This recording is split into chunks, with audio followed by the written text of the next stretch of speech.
9933 and meji WhatsApp line no WhatsApp messages no na 0244 263902 and so and meji WhatsApp videos no if it's a break we yenwe agudie mu nsam ho kakra. All right emre ko enti mame ko tone montana ho na yenhwe amano ni nsam kakra obo no de brain. It is a Yamiadum Godfather now so. The CP award winner.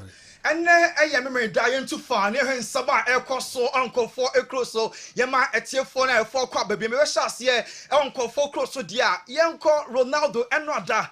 You want to look alike our anasa game on my boy yeah. And Ronaldo or yeah warm up no and our hair stance let us bit stance anymore. We try the same hairstyle pepe was Ronaldo Bruta and Ronaldo. Apparently teammate say her stance ni mu me look alike and at 20 way air time na 0 catch that Brozovic say her stance ni mu din obehu me look alike our stance ni tin ko 4p and ni pa edin se panti Ronaldo Asia ni look alike our announcer and gamer and also etimi e course so now match na nkasa course no die Al Nasser any Al Itifak na de pem so match no am in 5 goals say mo akwakoya den party am Al Nasser because Enra almost share first Itifak ever take Al Nasser to so e share second goal Itifak ever take to so enya the match winner and 3-2 and na Al Nasser omo match and no enso etimi e course na Enra former Liverpool player Guinea would now do or no na a ball 2 goals at the Emma Al Itifaka or more STG a comeback a share 3-2 na time and game no aka kumebia mana bela wie no hena Ronaldo bufu ye ni na no aye John Duran from Aston Villa of course Saudi Pro League you know 2 matches no share 4 goals na operate fact player bako pray team kakra bi emi answer player no da form emunyam na referee eyi ni red card e de extra John Duran Emma Ronaldo bufu ye papa tiemu kasa no abobo ato atwene na enye isikranti enra enkuguo no ebaye eno eye anasa matcha eno ko so na Ronaldo na ono so aye so furious yanko Inter Miami omo aso eye na omo prepare for game man eda omanim omo ene New York City na owe players na Messi Suarez any others Jordi Alba prepare pa omo first major game this season omo eshe 1-0 ntiene na omo ese bo on Tuesday na Inter Miami asanso esia kan ya omo ebebo eno CONCACAF for mo match baako a eno so ebetimi abaso into 20 session course so Inter Miami na ohwe Kessben television so yanko Udinese enra omo ko share Leche 1-0 na Udinese enya penalty na penalty no sensem enye isikra na penalty ni eba ya pe na osanka flying to van ana ekokobo penalty no enti incident no na ohwe Kessben so yehu ene say Udinese omo top scorer Lorenzo Laka wakofa ball no omo se da bi ona wonye first penalty taker coach say wache penalty bad also ball no enye wa flying to van na also ball now so enra top scorer Udinese Lorenzo Laka ekwa ball no almost so share ye now so coach no after penalty kick no wa mana nyina park ni so biem obo penalty ni pe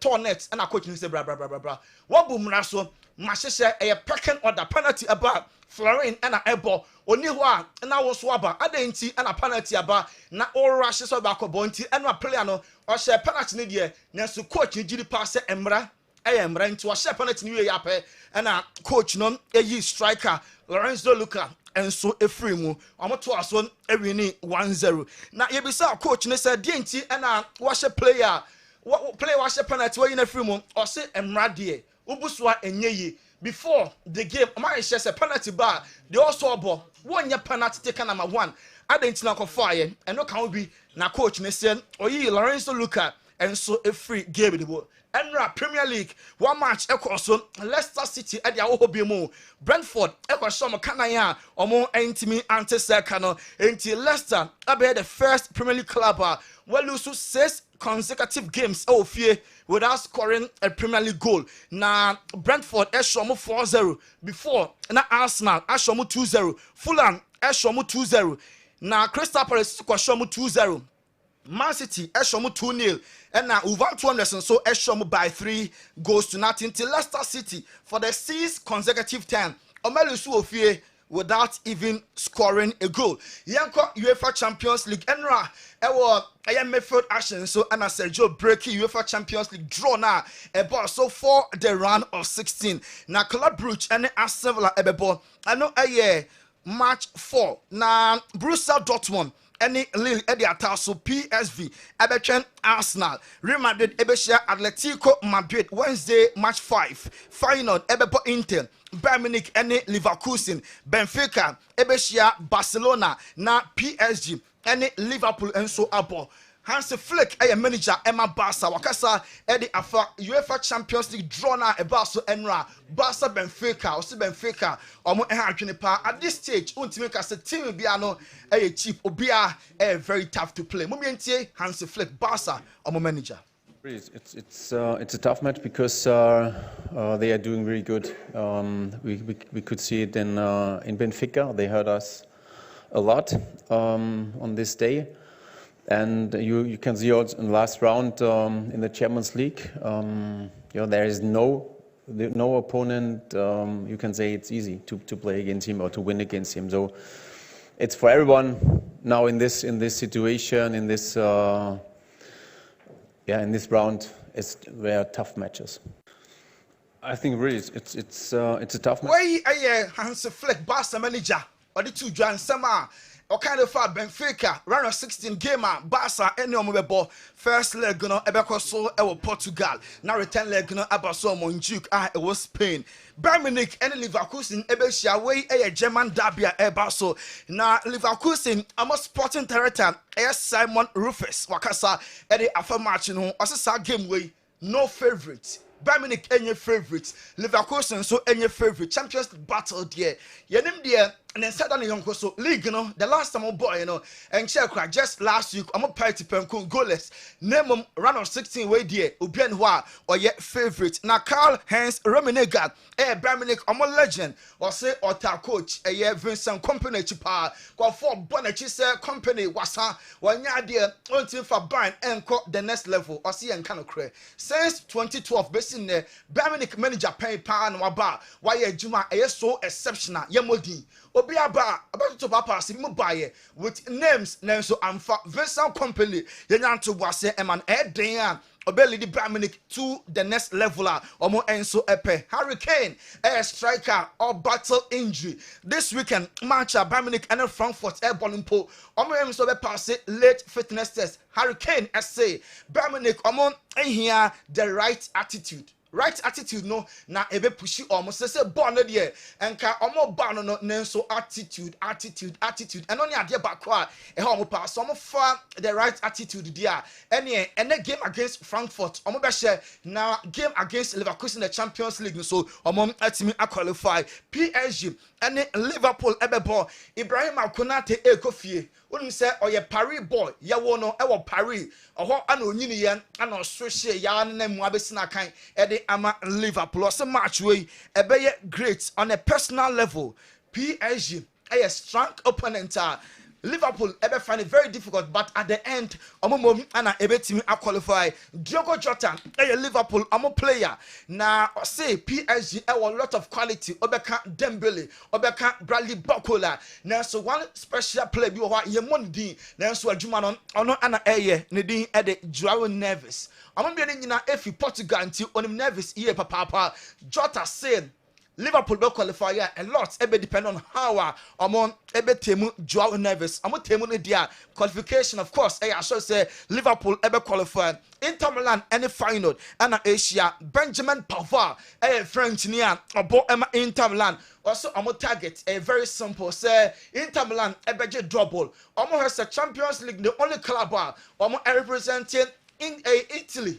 Clubs ni na from apart from nko also amo na domestically league no so omon ade esiamu na so Madrid derby no so ebeba so Real Madrid ebo home first na Atletico abo return leg no na according to Diego El Cholo Simeone and somebody to draw and they say ebeye great match nanso Atletico ɔmo very ready wey ɛne nsɛm coach no ɛnso ɛde to ja weekend wey Atletico ɛne Valencia ɔmo ɛna ɛbɔ na wodum sɛ every next week Atletico ɔmo ɛwɔ tough games also ɔmo bɔ ɔmo ɛne Valencia ɛbɛbɔ La Liga na ɔmo ne Barca abɔ Copa del Rey ɔmo bɛhyia Bilbao ɛwɔ La Liga na ɔmo abɔ Champions League first leg against Madrid or Bernabeu ɔmo bɛkɔ Getafe na ɔmo abɛtena fie na ɔmo ɛne Real Madrid abɔ return leg of the Champions League La Liga game against Barca biem na ɔmo wia second leg of the Copa del Rey ɔmo ɛne Barca asan so abɔ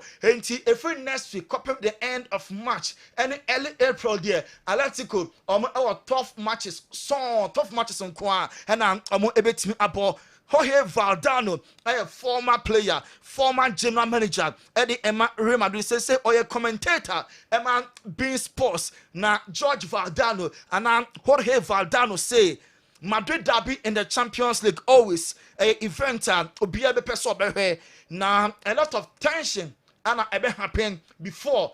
During and after game omo and Atletico and so ebebo na Mikel Arteta say Gabriel Martinelli and Bukayo Saka omo any PSG when say Arsenal any PSV and of the Netherlands club no and airport or say onye sure say sa two players from a pra no ebedu ho no na omo ho atimi atomo and no Martinelli and Saka or say medical team no and clear omo so omo and so ebetimi asisa aka no Kyle Walker epra awon AC Milan enti omo next two Serie A games obeme say omo against Torino and a midweek against Bologna so enya likely say Kyle Walker ebebo enu nti Alex Jimenez or no any player coach ebe yusu ne say or replace injured Kyle Walker formerly of Man City. Now Inter Milan omo goalkeeper Jan Sommer say wakoye surgery o ni kokromoti o praye anu nti goalkeeper no or out for a period. Now Josep Martinez ababeda goal post no e ama Inter Milan omo enso e club no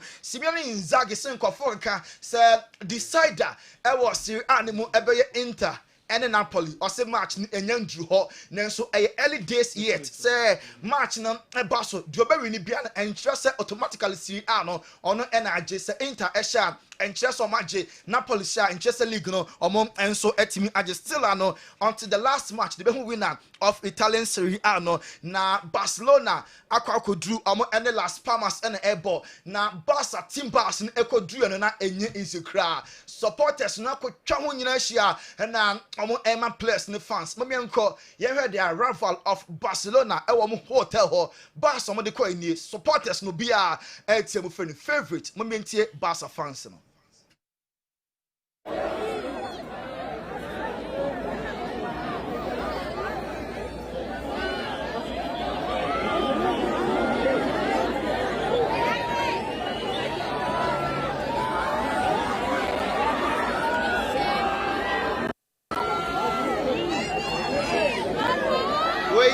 Barcelona team Barcelona and the see on into players in the ACC Barca fans no be at the phone and omo omo fans every players no favorites some njo between you sampa and against Las Palmas Barca be that sort of no omo remaining at the top na omo di kunim over Las Palmas Jude Bellingham appeal no atonsiom anya ye onya red card just last week as that week today against Osasuna El Pamplona Madrid ekoya appeal no amfa into Jude ebe 7-2 match ban against Girona Ochnan ontimi embo and afi omo next match against Betis and so Jude Bellingham entimi ensia kan Champions League so first leg no oya suspended accumulation of cards inti against Atletico so ontimi embo Man United say omo priority summer ebe ye Victor Osimhen Nigeria omo striker no on the player power Man United on their transfer list no Osimhen na eyo omo number 1 say omo ebetimi afa no Mamush oko Egypt edia edo bia no eno no oko Man City no yes say ya open player ye turn atade pa o City eye Omar Mamush wa join Ellen Haaland Kevin De Bruyne Phil Foden and Rodri already surplus no na ye tomu just pa na Omar Mamush so abeso so na me adumo china eye Liverpool and Man City and airball na say across the world over 100 million Egyptians and very sad match way Mohamed Salah and Omar Mamouche enti Egyptians be hwe ball no yes estimate aye over 100 million across the world. Obia everywhere omo darling boys no Mo Salah and Omar Mamouche. Mo Salah say on Omar Mamouche omo ye very good friends. Omo to say brothers. Na Omar Mamouche eni nua ketua de bia no ne din komo na omo kansem pi na so ochina match de match nti the very best of luck say match no ebeba na plan be hu so nemom ogidi pass Liverpool and ebehye Mo Salah on comparison between Ono and Erling Haaland. Also yentimi compare because Haaland or striker and so na emagosh and very easy on or winger and all my double figures are only the Premier League no goal king chart golden boot no on the lady and or striker ayana a bit easier. Ono ya ringa no yen crediting a lot or respect pa Erling Haaland nso no kura and say wingers no wontimi form to two strikers no striker there ayana a bit easier na ana slot akasa afa Man City match na eba so or say Pep Pep Man City City and unti match we wontimi ka say City asa nti fala ema Liverpool mbi ntin sama coach atuja. Yeah, what I always expect from City since Pep is there. A great football team that can play so well, and they've had maybe one or 2 months in the 7 or 8 years he's there now that weren't the best, maybe partly because of injuries as well. Injuries come back, they've signed 3 or 4 players. I can see them coming back already if you look at the result against Newcastle. So yeah, what you expect is what everybody expects if you go to the Etihad if you play against City. Yeah, you have to suffer as well. And work really hard to keep them away from your goal because they are so good in ball possession. But yeah, they face a strong team. A lot of respect in the Pep Guardiola and the Man City team. No, all boy to have the also so far and for the recent form of Manchester City. Now, Ruben Amorim, Man United coach, also Man United, it's about time also winning games. Training session players training kama so amba match mo omo nya niema omo ya old training. Also Man United started na omo winning matches. Ruben Amorim coach Man United SMP na ode atuja afa big match omo Everton airball. Say Emerson it's about time so also matches no omo enso started na omo winning. Yebetie Enzo Maresca so oya manager Emma Chelsea. Enzo say Kofoki can and Chelsea ready for the Premier League. Also one kind of saying what kind of several times Chelsea air compete power Yamamo target Mia also multi achieve. Enzo Maresca edituja. Few times I'm not here to how can I say to survive. I'm here to win games. I'm here to bring this club to fight for titles. And I said this already many times. The problem is that when you win games, you look humble, and when you don't win game, you look like lack of ambition. Since day one, I joined this club, and my intention is to win games, to win titles, and to bring this club where this club deserves to be. Okay, I said this since day one, and if you review all my press conference, I always repeat the same. The problem is, as I said, when you win, you look humble. When you don't win, you look like a lack of ambition. I'm ambitious. The club is ambitious. And so Lusua, it's a lack of ambition. Now we near you look humble. What kind of several times about from the one say Chelsea Erini, not Chelsea echo back to the beer na on a sal level one of the Chelsea echo in some Lusua and Chelsea enye very ambitious. Mikel Arteta say are you obsessed with winning the Premier League and possibility somewhere winning no into no are you obsessed the Premier League title na den a ebejimo bi Mikel Arteta coach Emma the Gunners so atuja Premier League this weekend any West Ham and Airborne. I'm obsessed of doing everything that I possibly can every single day to achieve it. That's my obsession. But I mean, does it literally dominate your thinking from the minute you get up in the morning to when you go to bed at night? No. So you're not that obsessed by it? I'm very obsessed by the process of it. That one, yeah, it consumes my whole day. Yes, I guarantee you that. But it's the process how. Mikel Arteta coach Emma the Gunners and Utiena Hen live no Yanko matches no so Enra Leicester City in the Premier League Brentford Eko Shamo Kanaya Omo Entimi Ante and about 12:30 lunchtime Everton and Man United and Airball about 3 year Bournemouth and 120 Ebeshia na Arsenal and West Ham at the Ataso Fulham Ebetren Crystal Palace Ipswich and Tottenham Hotspur Ebebo na Southampton and Brighton Abo Aston Villa Ebetren Chelsea na for Newcastle and Nottingham Forest and so at the apem so na watching game ebeba so ebeye Man City and Liverpool no ayochina 4:30 wey any Premier League games na ohe table na Liverpool edikan 61 Arsenal at second Nottingham Forest at third Man City at fourth fifth Bournemouth sixth Chelsea Newcastle at seventh Fulham at 8th Man United at the 15th our Premier League table no so and then 18th Ipswich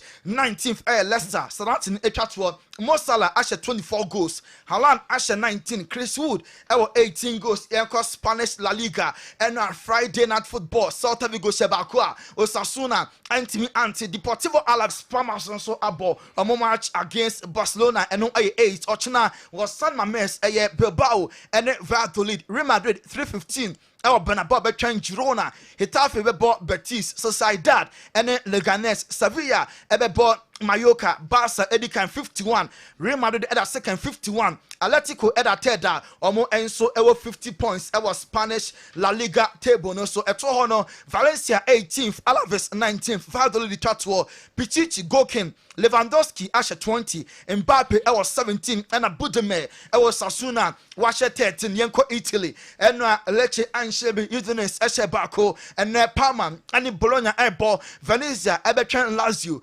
Torino bebo AC Milan Inter and Genoa ebebo nafe ochina Sunday Como and Napoli Verona Fiorentina Empoli ni Atlanta Cagliari between Juve league table Napoli edikan 56 Inter at a second 54 Atlanta at a third Juve at a fourth Lazio at a fifth AC at a seventh Roma at a ninth at 18th Parma 19th Venezia and a 20th so Monza na Rotege and a couple cananieri no already 20 goals Moise came Fiorentina was 15 and a Turan Inter was 13 goals German Bundesliga and a Bundesliga one match about so Freiburg at Trashe Werder Bremen by 5 goals to nothing and Wolfsburg and Bochum ebebo Mainz ebetwen St. Pauli Mönchengladbach and Augsburg ebebo Holstein Köln and Leverkusen na Dortmund atwen Union Berlin Freiburg ebebo na enro mo share 5 no and Leipzig and Heidenheim ebebo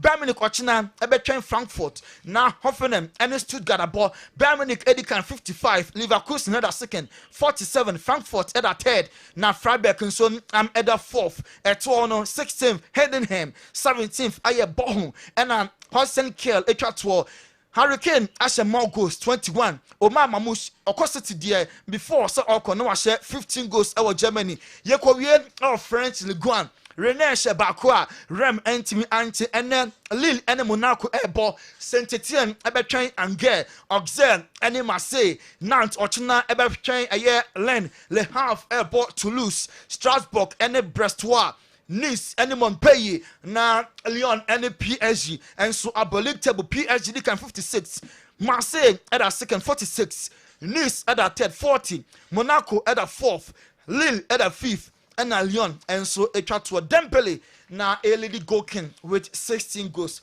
Godfather Darman call for close on Samuel also mamia Mary Magusinti Dr. Magash will fear her. Okay. And Doctor Waha. And your doctor Betwaso. Fun who brutal. Last week on a fed yes. And then so see no minim say me the bia no ko baby and I say so your man say yes. The doctor called the next level. Wow.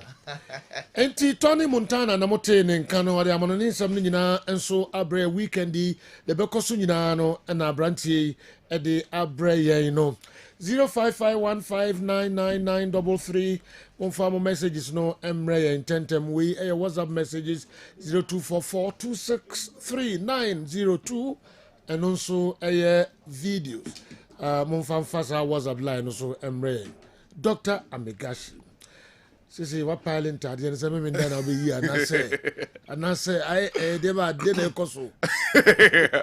Papa Eradisha. On say Eradisha when munyama no ama nipa hu say ampa. Nyankopon ahye when munyam. The person me magana fo hu say no krini eduma me ye no. Eradisha when munyam. Nyankopon ahye me munyam. Na enen sama me person me mani panyina hu ni say ewiase na ye wo no. Ye ka yade a ade ba akwa ehu yi. Bonsam tumi aka owiase ye yade. Inti yenuanom bebre wono ma se omo yare a menua ema wo mankasa ni monyam kura no efiri omo ho nchen. Dr. Magashi de ka ne se ye biye pono de ato ama obia. Ye okumase mazi ma akru. Se wo akra ye okaso a prison junction. Takra de fo nyina ye wa pawan keje bri government school. Omo techima nyina ye techima henswa. Ena mo amu takwa no ye obogo so power line. Na enije se me wo ne se ene wo ko bogo so a adanse e ba ho nyizi. Ye bie techima de ahyase no na enipa nhyɛ de hu yi. But ene wo hwɛ nipa e ba ho a ene adanse e koso a ehye ye nkran se Dr. Magashi ekutaduru. Because yade yade a ehu yi. Menua nipa mpempem na akasefo bebre wono ma yade ama ene wo ma ye mobo. Enipa bia no onfa ntu ne trim se de adwuma bi a wo ye ho account no. Nyankopon enkwa wo de ma wo no da obi wu no bokọ akoye ho akonta. Enti se wo no yade na chi wada age bo so. Yade na gu wani ase a. Opani de me kan se pa yale se chiri kwan. Ansa na niema yede aka echi ama. Ebi se ye nim nkrofo bebre wono ma no omo wa adofo bebre but bela yade ka wo to ho no. Adofo ne baba akoba mienu na se ho nto wa. Afedi aka ne se omo dwene owu di ama wo. Because enye wo na obi ba beba wo ho ka 24/7. Enipa ye nipa to the extent say opani se obeda ne adeso ma nipa. Enipa ebe show ni suban boni di akere wo. Anhwa obeka se nipa no onye but the end of the day ohu ni se benkum ewru nimfa na nimfa so ayde ewru benkum. Enti se wo no se kwet se wo beda ho na ono na enkombra meyi chop money ma wa o yire wo ma wo. Wo san wo abusua. Enti se wo yale a pa o yare anu oduro ana wo a se bi yare ni start se e dead wo mu wo to ase to twon o kotodwe emu ya wo ya obi won ma ne sisi obi won so na chika sei obi won ma ne ninko sua no eso start se eye kusukusu obi won so tumi se tipae won so obi won ne 93 opani ade ba akwa ye koso boni panyina kokone se wo se wo 93 anastecho na o pressure start se e kosoro onu madura pressure ntumi mafoma e wo se wo di 2-3 se stroke Oma munye stroke na sa kwa na so no mfai. Se wo 93 anasechichew wo to asechichew wo nante ka no abre wo sugar no no madura plekope na jump kosoro wo pressure no no madura eno ntimi ntim mafoma e wo se wo hu se stroke na pe wa chew enti entena se ma ne nka wo nto ho na wa mambe ya de so because nipa bia ni ho a obe odi betu ne tim so oba betu tubi o omunye o enti se wo yale a de me kan se to anamo ne bra enyo obi penisa nko beda ho emene wadane se busua yiho but enam yade ye ku yade tete yen yade ni ni face nyina no tete form di nkan ba nyina face sa hawo na yen nananom mpanifo mu di nkan ba asase we so a o man chen bo no mu nyina wuye no o mu nyina face sa yale kro ya but kwembe no mo fa so o mutimi eko yade no na o mu mfie nyankopon de ma mo mutimi twan so o kan Genesis chapter 15 verse 15 na wo se nipa ko obewu a wo se yesi wa kokrabo mu mpam Dr. Magashi de me kan mi tufu mi to hyebere ho efutuo na mede mawo but enye hyebere na metumi asesa no ebia na wo hyebere se yare ne de chinchire twan nchew enti se yade ne da so wo so na se afi na yi ne ho a fa number ne bra Dr. Magashi wo ye kuma se hamazi makru number ne 0547 04 43 07 0547 04 43 07 na de ade ba ko esa wo mu ne se yade aye ko nyina no bebre na nso fi sunsun opani yade bi wo no mo to sunsun na de manipa ene e wo yare bi wo no ma ye normal yade a wankasa wa yare but watamfo okute niboni hu se yare we na hawa obehye yare na chi nkofo bi ono mo yare no eye no man nuane eye die ni yare ne beto wo kwan mu but the one boni hu yade no hu se we diabetes ni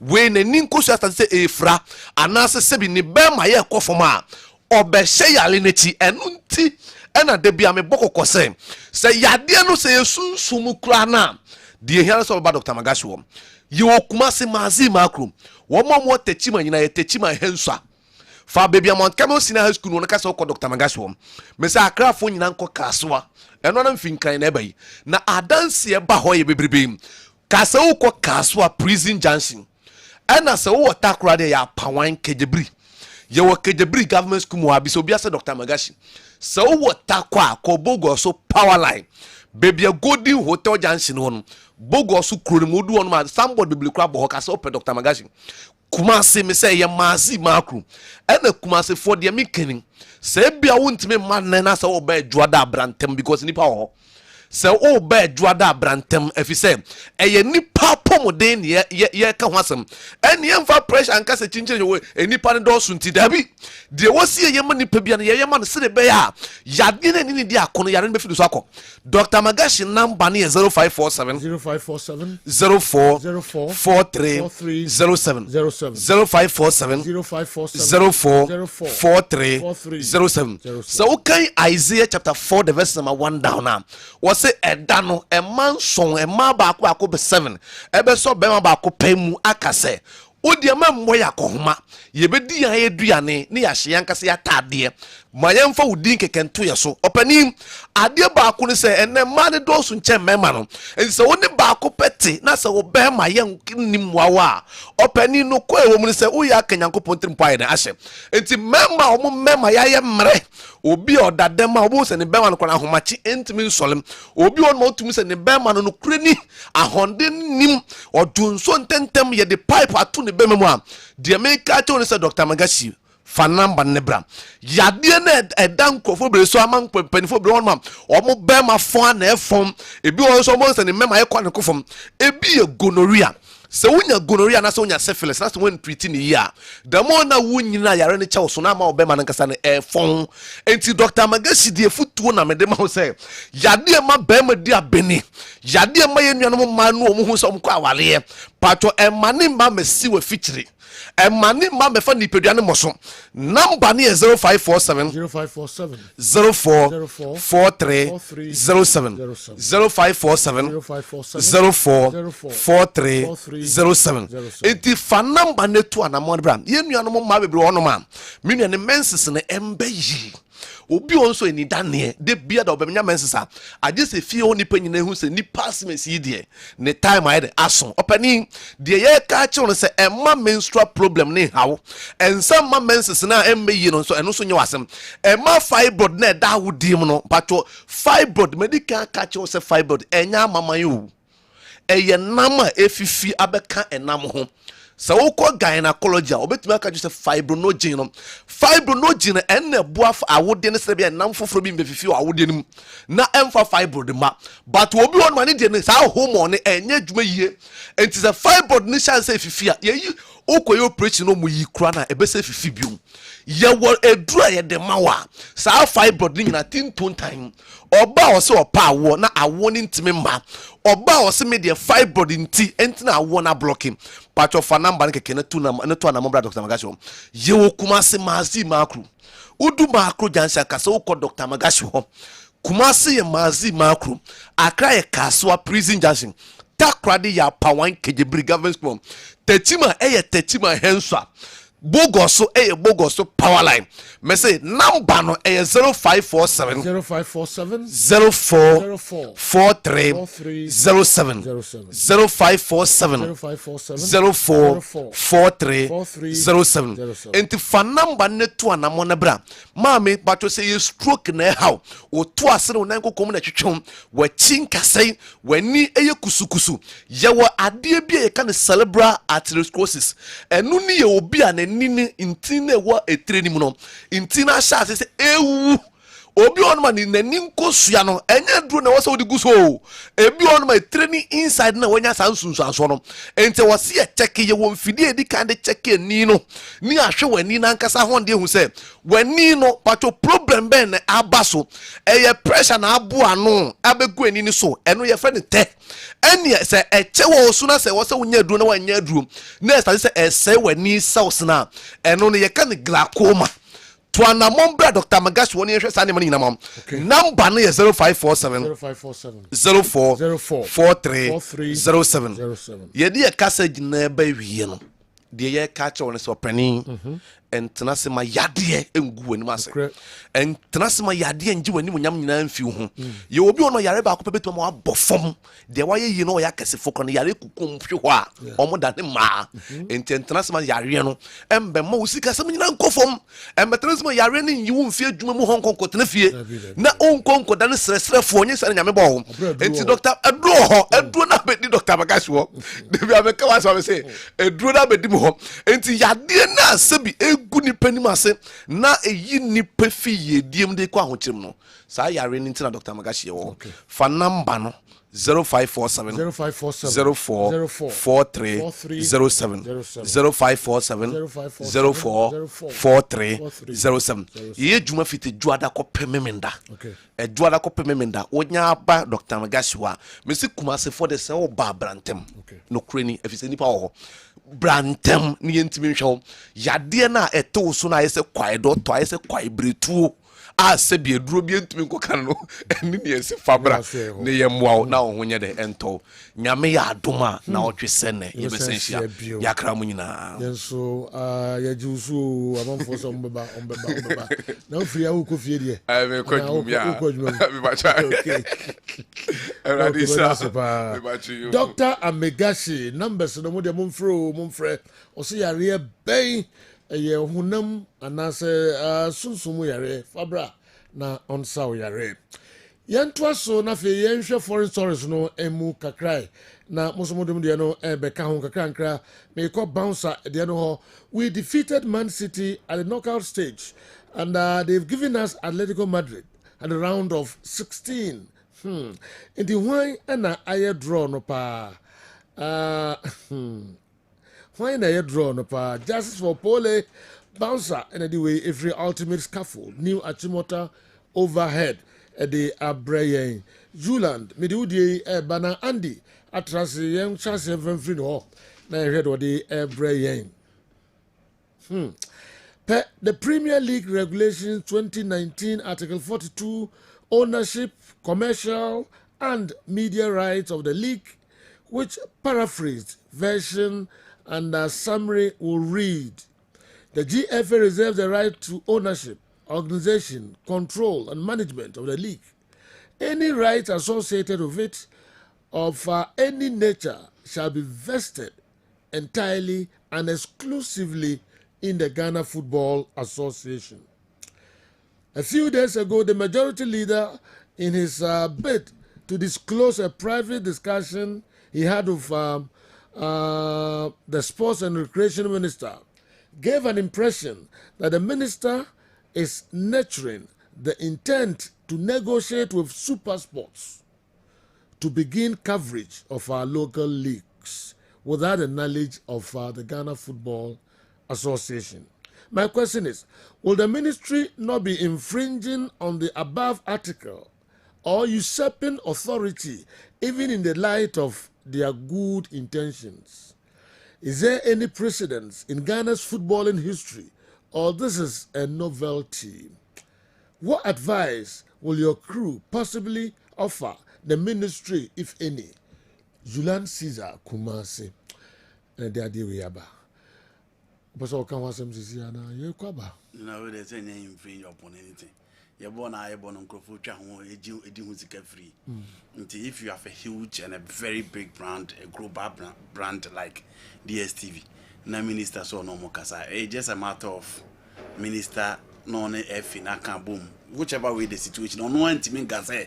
On a brand na kasa omumetra Ghana Premier League no because the minister is not in charge of the Ghana Premier League. Okay, he's just a stakeholder or the Ghana Premier League. It's just a matter of after having a discussion with them, then obey relay information into the FA and say, this is the discussion on Omanya. Into the details of the discussion, obey disclose to them, and probably almost only a discussion as to the amount of money that they are supposed to pay going forward. I think that this one is just a facilitator and a minister.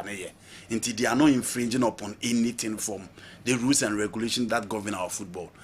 In his quest to better our football as a minister, for now, the onus will be to me. I hear the say, "You league na airborne," and yet this season, I don't think they this season as no, any this season. Next season, you need a TV right. Inti at least only brand we are kasam person brand needing. Ne be a FA so akunya different brand. Inti omumi no compete be clubs na kura ska. But the koko SM nipa brand ba kope and the bia edi a ball na chi onya competition from anywhere. E ya na sika na omode ba na genu so abate ko ba say let's say Bein Sports aba, Super Sport aba, Star Times aba. It become the highest bidder. And will be an offer na so much with be aboa ama clubs na nyesika no. And na jinua ebe better. I don't think say the minister has good intentions and we must embrace it. It is not an issue of infringing upon any right. Everyone ankasa nkrofo ho o man boom ra so bi amfo mo anya hwe. Inti say minister don facilitate bibi say I think he needs to be encouraged now go ahead. No final say no resolve the FA. I agree. So but we negotiate. That's a FA in part of the negotiations. Or the bar FA say me okay with that arrangement here. DSV me on bet my cancel. I agree. Yes. It didn't involve FA no. If the negotiations be over, initially I involve FA no more any negotiations. Okay, he's not talking about negotiating. He just facilitating. And as always we cry the abano. Na almost when your headline sponsor for on the TV rights na digina bekutano. And so ben there. And a honor about the issue of maybe the Franco Media Institute ba. Me the Institute Bahama Ayaraga honorable Ekano. Na me dream you know me an Africa one and as a minister no kwa na ekofa ba na ma be sponsor Ghana League you know without the knowledge of the FA and answer the okay you know this is my understanding to what honorable Mama Ayaraga can. Ghana League na yebon. The fact of the matter is that TV stations in Echan, clubs in Yahweh. My understanding is that there's no TV rights. That is my understanding. Because everywhere omu TV rights at TV in Echa, a year omu league clubs in Neska. So the fact that the clubs are raising concerns say TV rights in Yahweh, my understanding is that you knew be a try a ball now or this is babishi. Until for now, Opian fast sponsor beer my church only try born. My understanding from the side of the minister say on this brand ne kasa and an issue of ono mako negotiating. You know, a be onimobio no ne bon komo say oh ye league cry ye boy can he be a chemuno mona na mo betwa ye ball di mai and ye league na ye born Ghana no ye ni obi o twa nti yesrem a se mo betimi abetwa maya for me it ends there. So that is where you involve the FA. Say, oh, me no makasa almost on beba say then going forward, you know, muno mukasa enru se ni enhwe how much they can pay to support our football. For me, that is my understanding. Okay. My understanding is not Honorable Kofi Adams any Super Sport akoka say o me year ball no. Enti ono makwa akoka say o metua $1 million, $2 million. No, I don't think he will do that. I don't. All think right, my uncle Mama because minim say.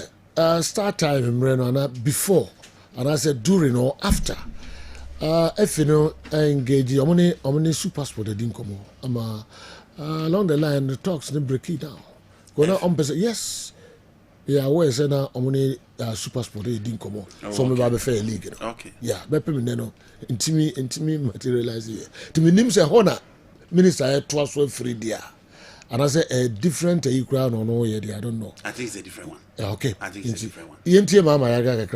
No problem. Earlier on, if you observe earlier on, I was sitting with the Minister for Sports. He was hoping to be here to comment on this statement because I had given him some indication, but he has to run back to his ministry to defend his budget because the Minister for Finance is putting together his budget.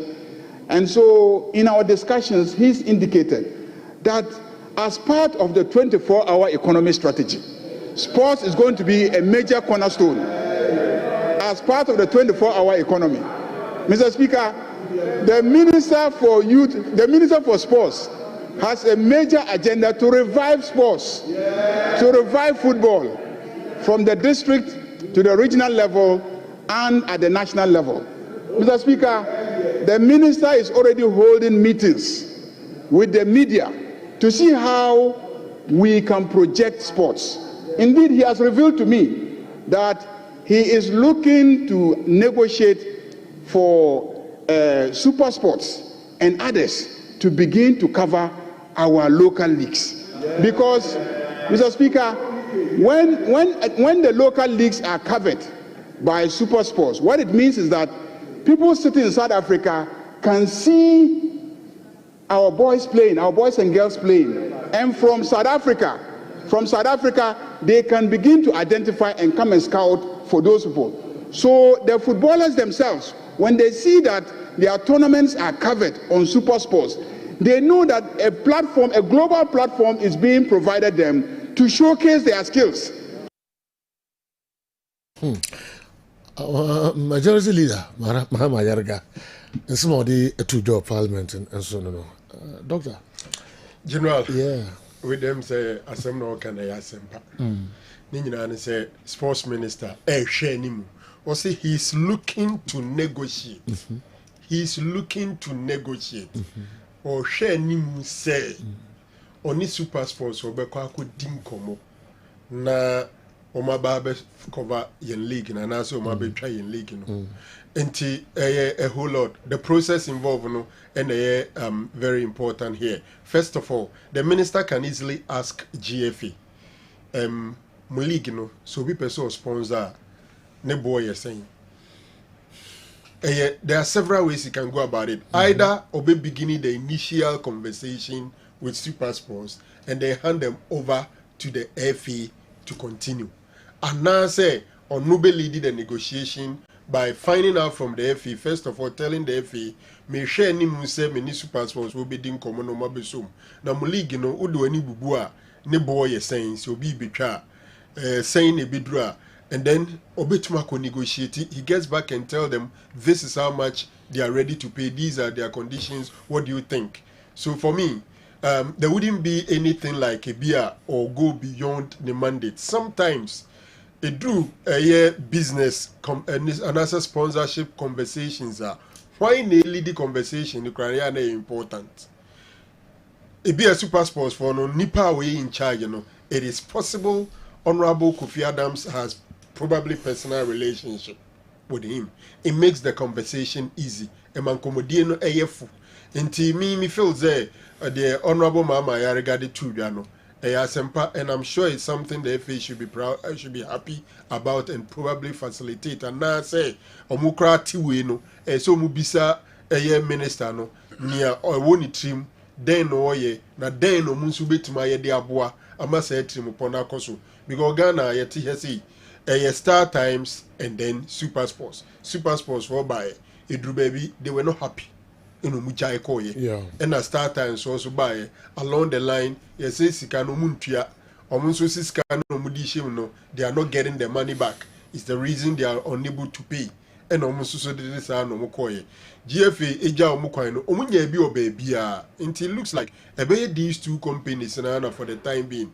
They can look elsewhere, but I think say Minister Nitrim Pony Trim Papa, the FA should collaborate with him. Normal has said indeed if they can secure that deal. For me, super sports, the first thing is you are sure of quality. You are sure of some level of quality. Make a quality coverage. Pictures, any videos, on the TV, so why do you say was certain standards? In general, something good. And you can say a good to me creative problem. How you go about it, okay. And it's important. Me just show the minister no be free team po. One FA phone in Komubia no akobobo no I say Debbie, you won't do that. But some friends some can earlier now. With my year. Bro inform FA no bedroom fin bia no be wi ansa na bia. Is it not possible? There's a minister or shall say or buy or can coach to adu asem. I clearly on no. You know no be Japan they were down with Diano. There's a minister by league centers here they on one from for every ministry. Ekoka club licensing board wabra originally club license board na adwuma no e approve set offense centers no and venues no on among for free ministry e go kan wonya sa omo obi a mobile now or call a super sports I could negotiate. Okay, and that's be in collaboration with Ghana Football Association. Okay, Master. I said, in your money, you know, or the no be shame or baby. Coach is or no, about venues or no, about TV writer or no. Now, but you see, I say, Angela, I'm free. That's all to myself. You see, Mamma Pecky Wanga. Yes. Mamma Casse. Yes. Say, son or bayana, and you're proper. Okay. If, say, or no other crack started so negotiations without recourse to the GFL.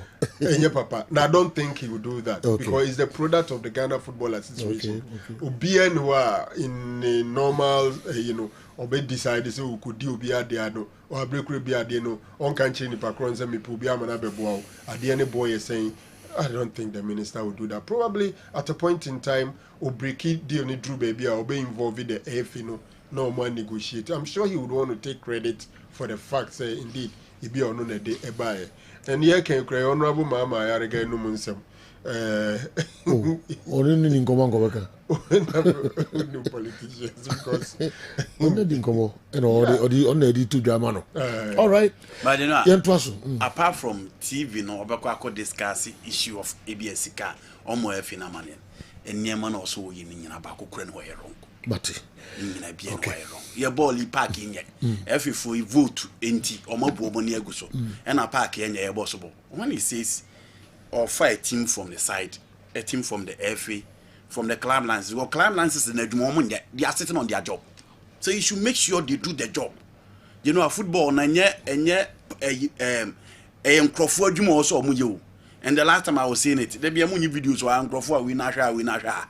Into be a Juman on it say, Shama players never be Bimusisi atia, Bimona atia, or move years at the cabab to Mobushi answer. If you know you're interested in the welfare of the players, the minister now about Pesia Bonikoyi. Now he's making sure say a ball park, Papa, because you know I can. Say, dear Steve Baba, you ain't even from Copac Biaso. Man, forget him.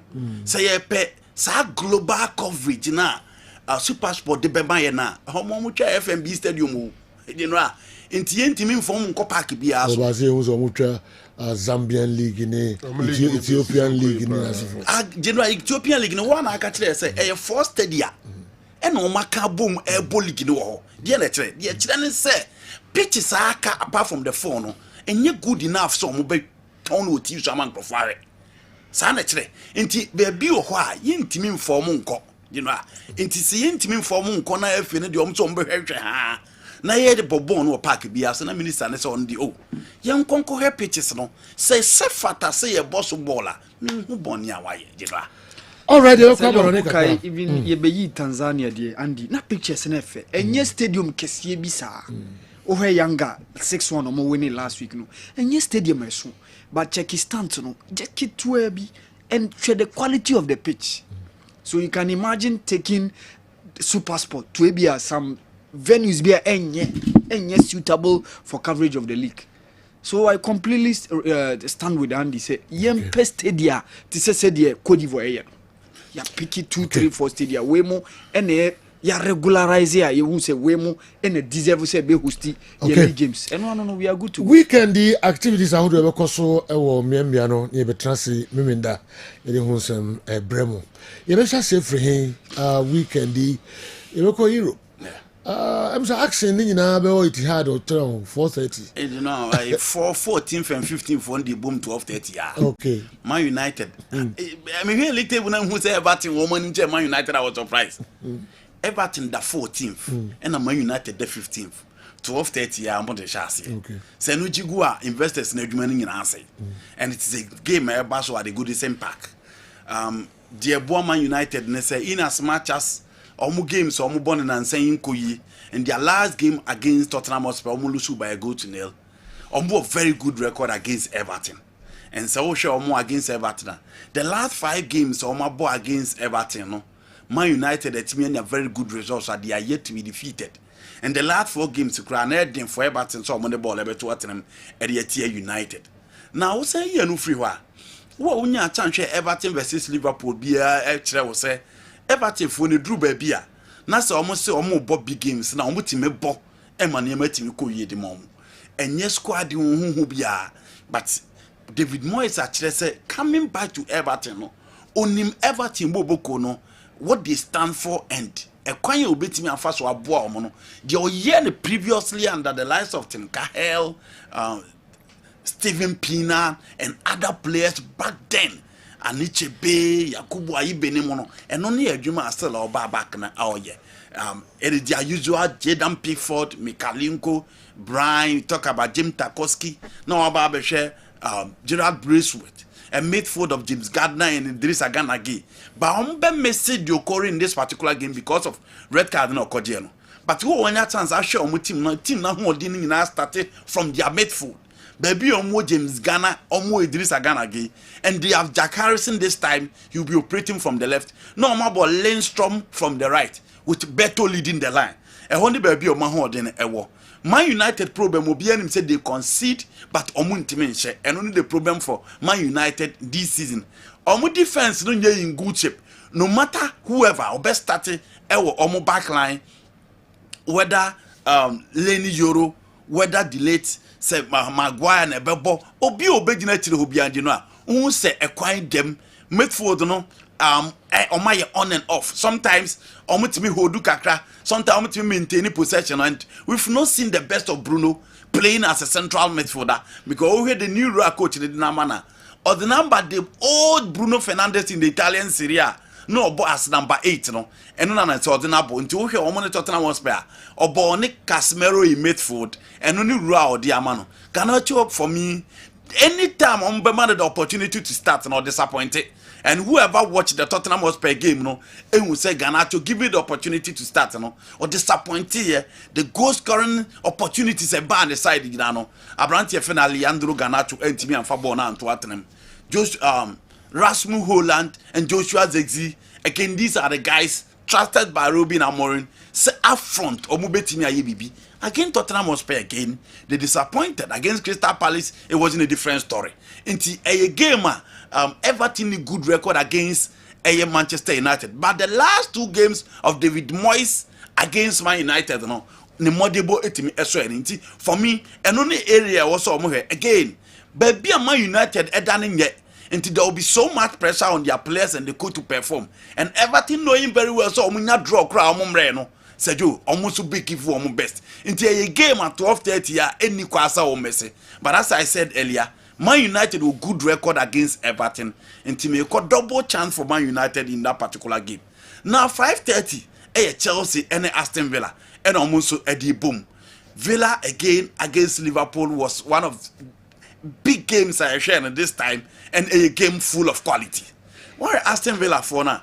Almost one almost issues in terms of injuries. And the last game, boy, the Alex Garcia and a ball right, Lucas Dean on the left. As they said, means nearby. This season, almost changes central defenders into me on the ball the last game. And I made for board their captain Margin. Telemann and up front. The experienced guys from Mababeka. So on the right, you have Marco Asensio, you have Morgan Rogers behind the striker, and Marcus Rashford on the left. And Oli Watkins in top. In a 4-2-3-1, and a coach Efeni, Una Emre Eddie Rum in this particular game.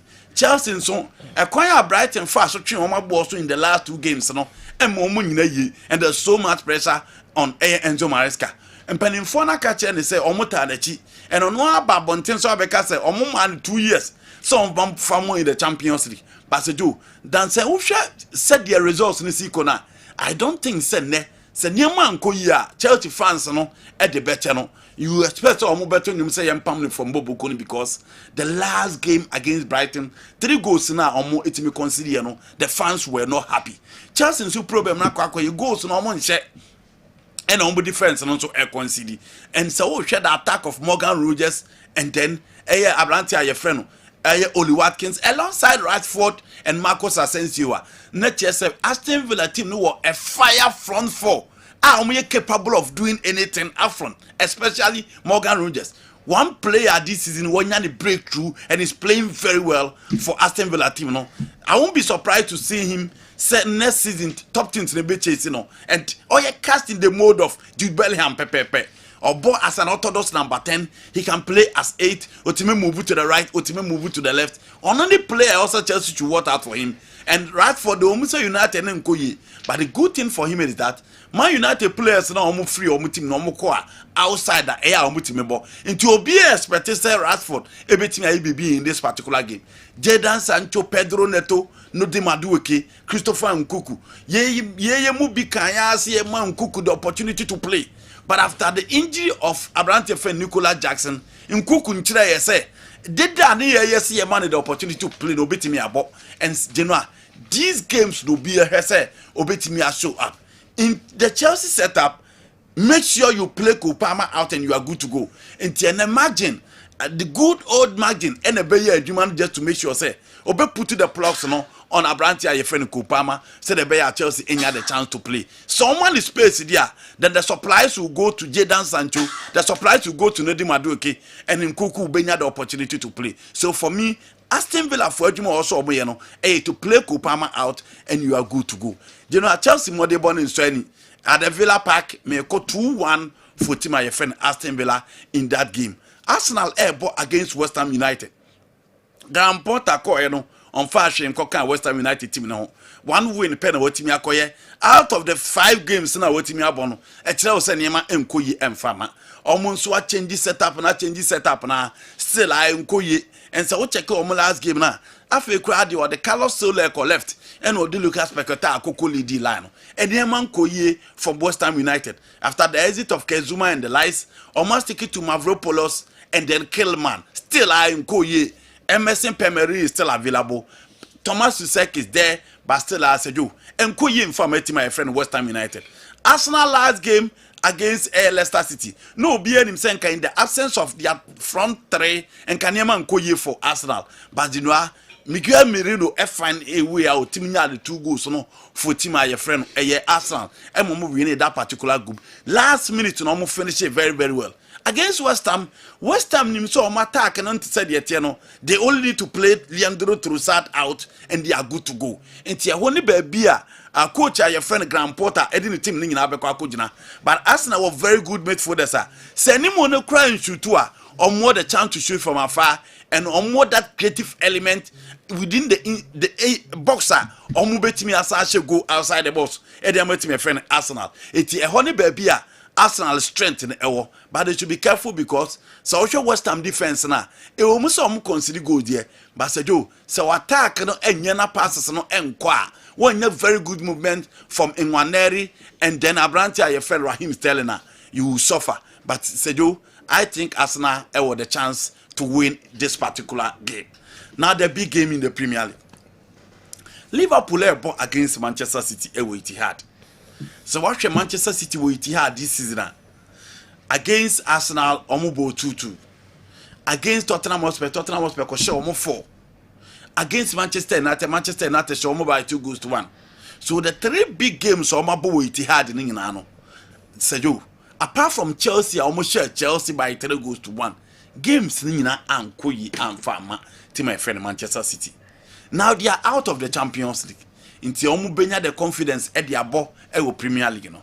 Ye ka se niema nko ye mfama omu e wo big games and the Champions League nyina no. Seju, so wahwe omu last games omu aba omu de gba so ani in the Premier League. Let's not forget against Newcastle United. No be him say Newcastle United e be give them a good run for their money. But yen hwe kan omu de Baltimore and Fabian Schär so in that particular game. Before the game, Pep shower praise it bebrebe. Edema Bruno G and then Alexander Isak. But on the day, on neutralizing the 2 boys now, Omantimi Andeshe, Emma Omama Mush, Ebelidi, or move from the left, or make sure it's a born in the central area of the attack on Abranton Hall, Emma the 15 minutes Ebo hat-trick. Now against Liverpool, Adeba Akonswa Eha and slot team they say in as much as they are performing, they are conceding.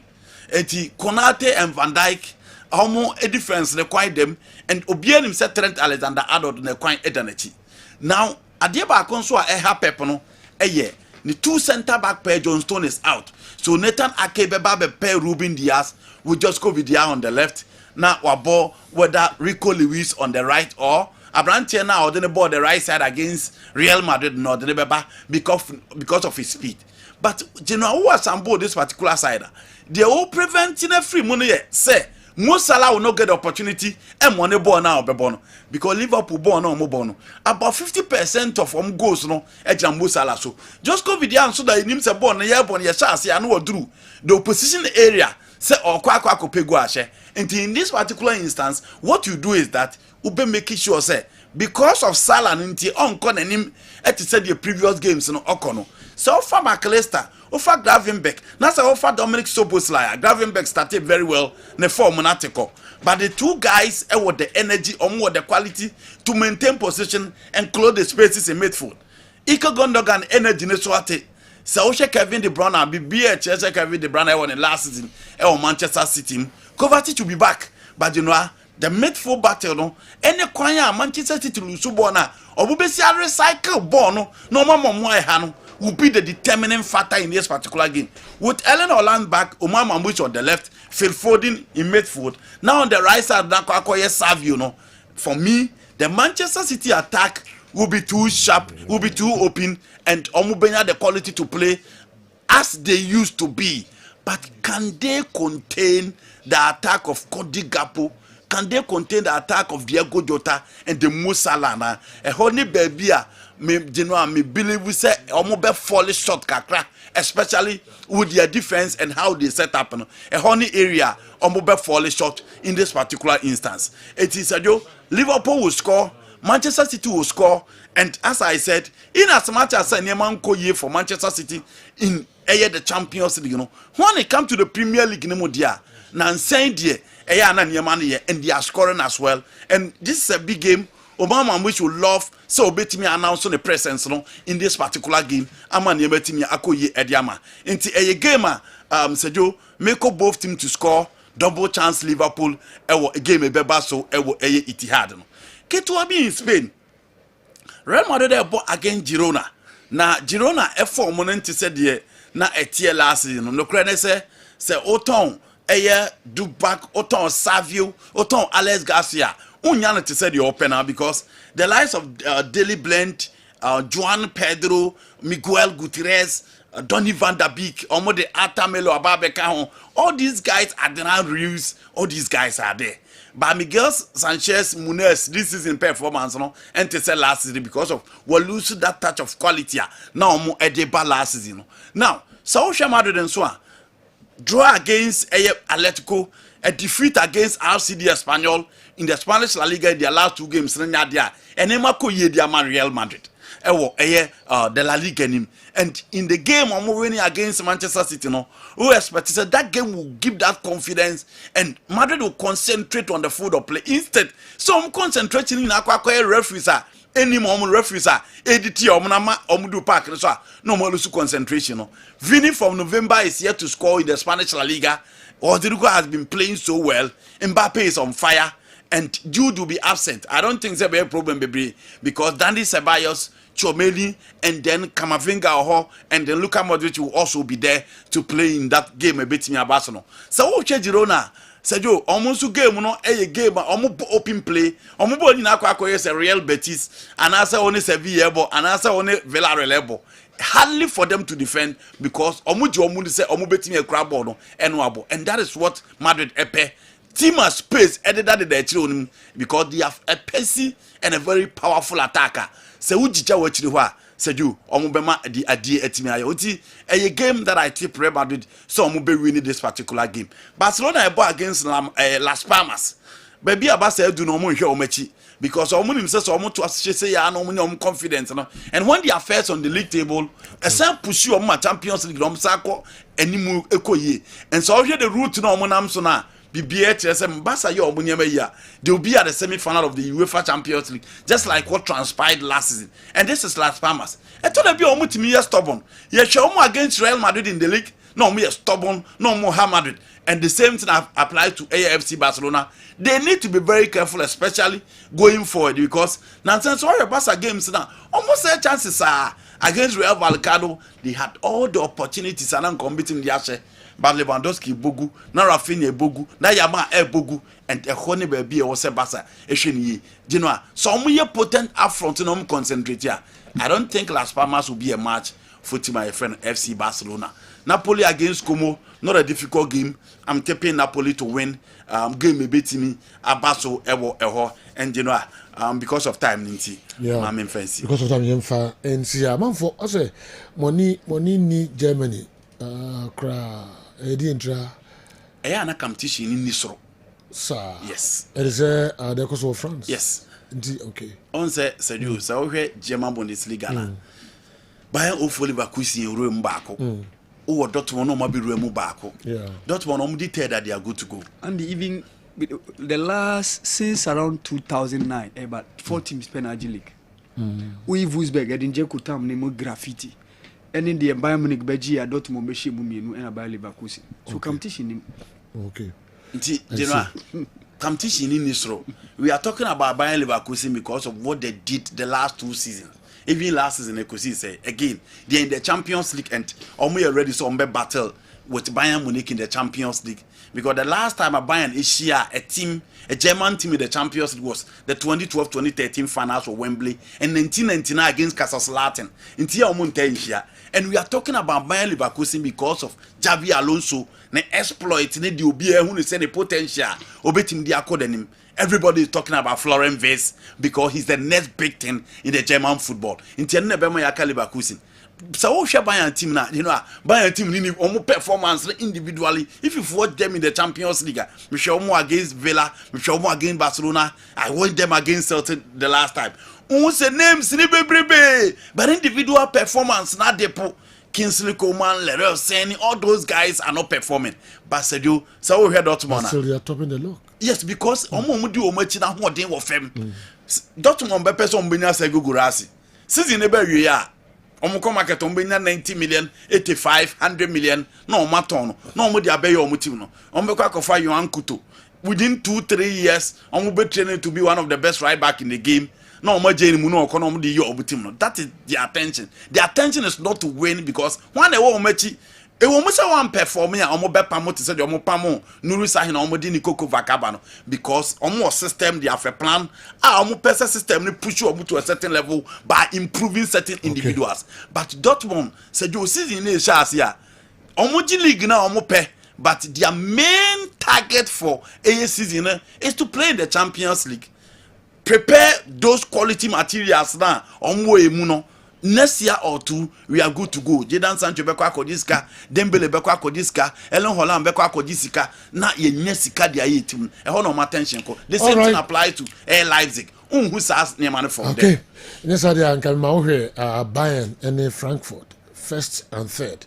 Okay, a big game pa I will league BMO. But the okay until we interested Oh yeah, yes. Even Frankfurt, the biggest player within their ranks now has been Mamouche. Okay. So Aka Hugo Ekitike no more any Ansgar now from Mono.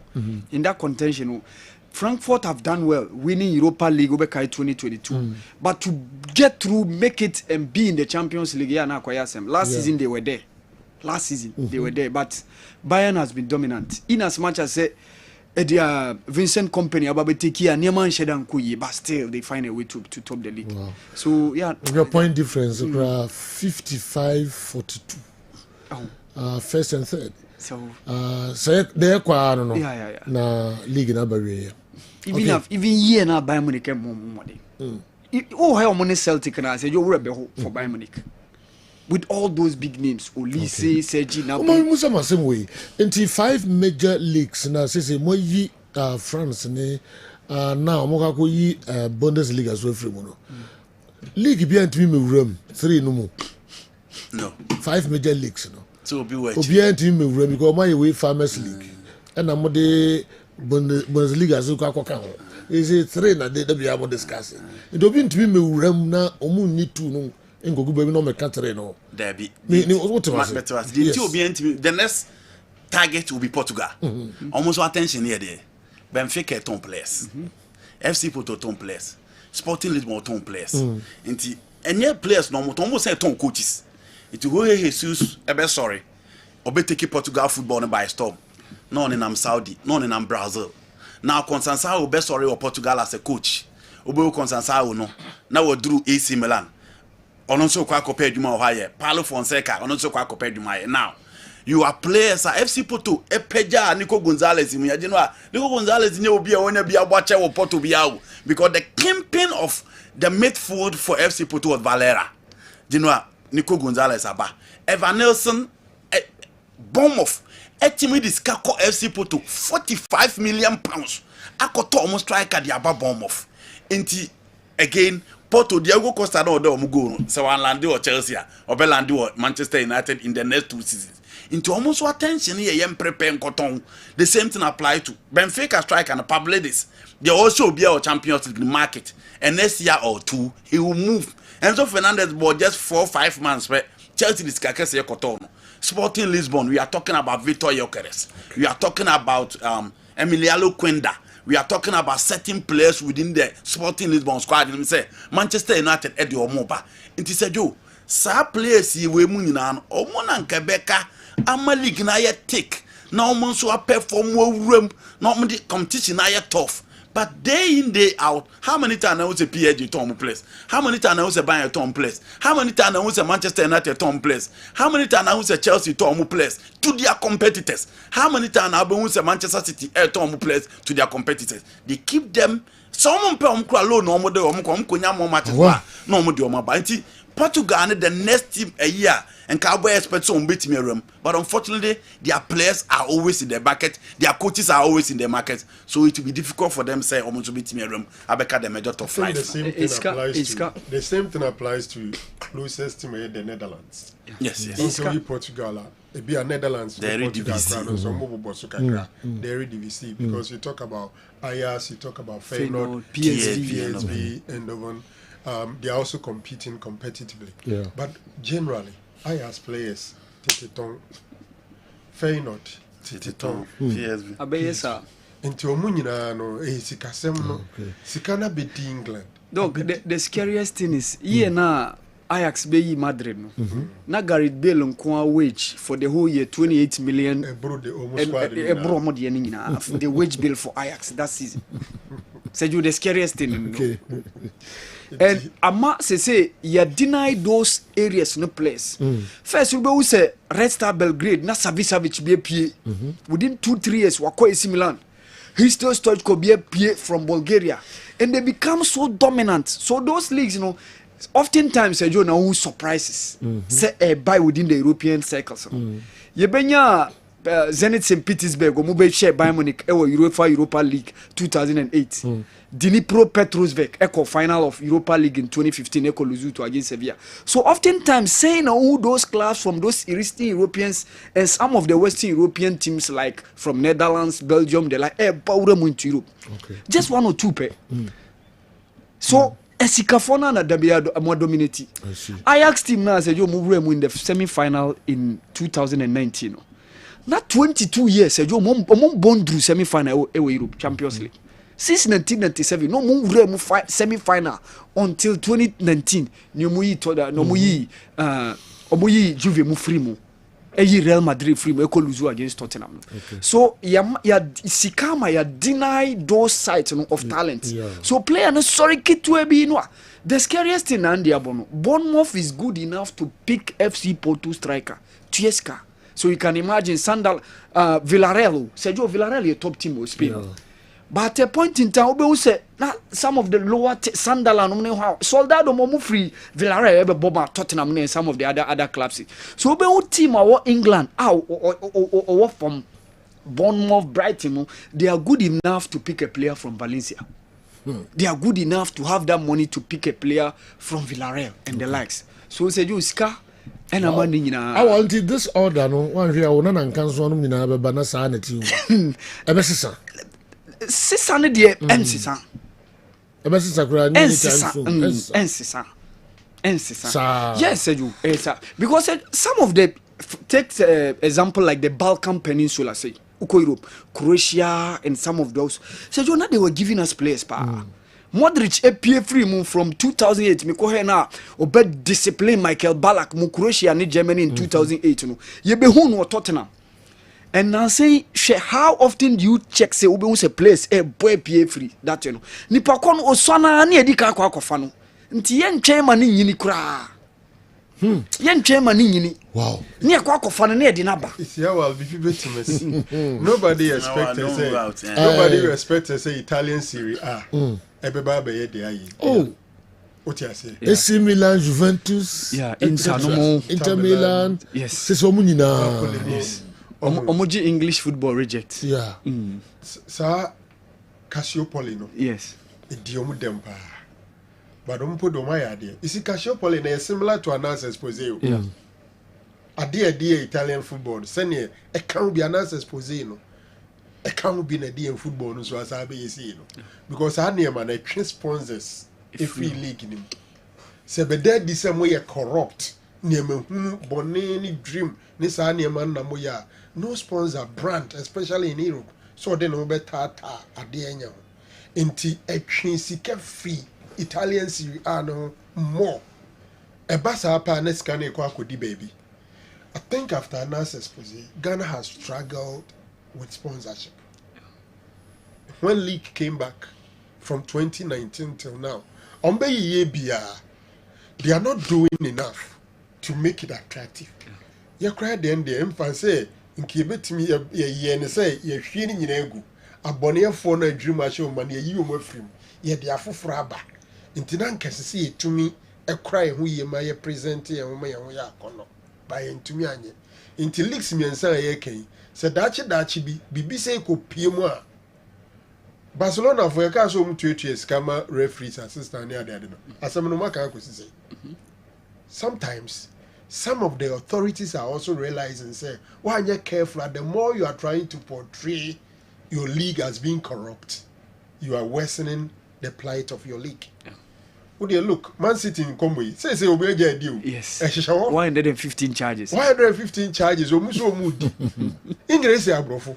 Who they hear? Ombeya ye ne katasu miaso massage na because obewie no na bia nka other clubs so kan enwo yeah na fe be go ma de ni nyina enu as enti wo hwe baby asem pie free the Spiegel a German paper and the buy and the chassis e de sa leaks no na ade buy e kom nko ara nko bi miaso enti enne no e ya be ya dance dey say first of all football no a corrupt sport. The need the meto abonteno no be a dear chile na sponsors dear chile na discard ba ne mo ye de benya be todwa na ye gridia nti awal it's possible a baby beba not that 3 leagues here can bibia says then somebody takes over. Now imagine for the Italian one I also feel that losing Dr. Massimo Moratti and then Silvio Berlusconi, Adriano Ganelli also contributed these ways. Yes, almost a huge because you know teams you know Aston Villa can the Aston Villa they are one of the richest men in US Usika. Into imagine having any of the richest men see now Abramovich wakoto Benfica and wakoto FC Porto wakoto Sporting Lisbon. The model will change. Wakoto Ayas the model will change until say no be bebano. I think it's a very remains and the Okano yana said of the model of the football no so can for England more beam say foreign the baby ababato. But for Germany, the 50+1. Yem penima individual onye majority shareholder. Always yewo France no na yomodia. For Germany, so Benya say even though foreigners can enter into the German league ownership by pumping in money, but mrano system no empene emma to say be Abramovich ababefa, Fahad Mushiri ababefa, ube Ineos ababefa, and a Fenway FSG no mabab. Say you mum penisa. We are also saying that. There can be changes. Yes. Okay. Yentwa so far mamba wa can sembi say EPL rejects and starting lineup mo top leagues Italy. Yes. Serie A. I'm quote the big statement. Lukaku buying on to me more but they be Napoli. hwɛ Scott McTominay kɔ Napoli na he's the star boy. Robin Loftus-Cheek kɔ AC Milan Chelsea rejects ni nyinaa chase na Tammy Abraham yes Christian Pulisic Bawa policy. Chelsea nansan Chelsea players no more. Pulisic dey no onimbo but eventually he became a reject. I'm saying that it was because of injuries. nipa ba ko no ntimi nsisa the fact is No, I've never disputed that. Never. Even the Inter with all their quality, Eric Mkhitaryan. Yes. Inter with all their quality, Matthew Damian.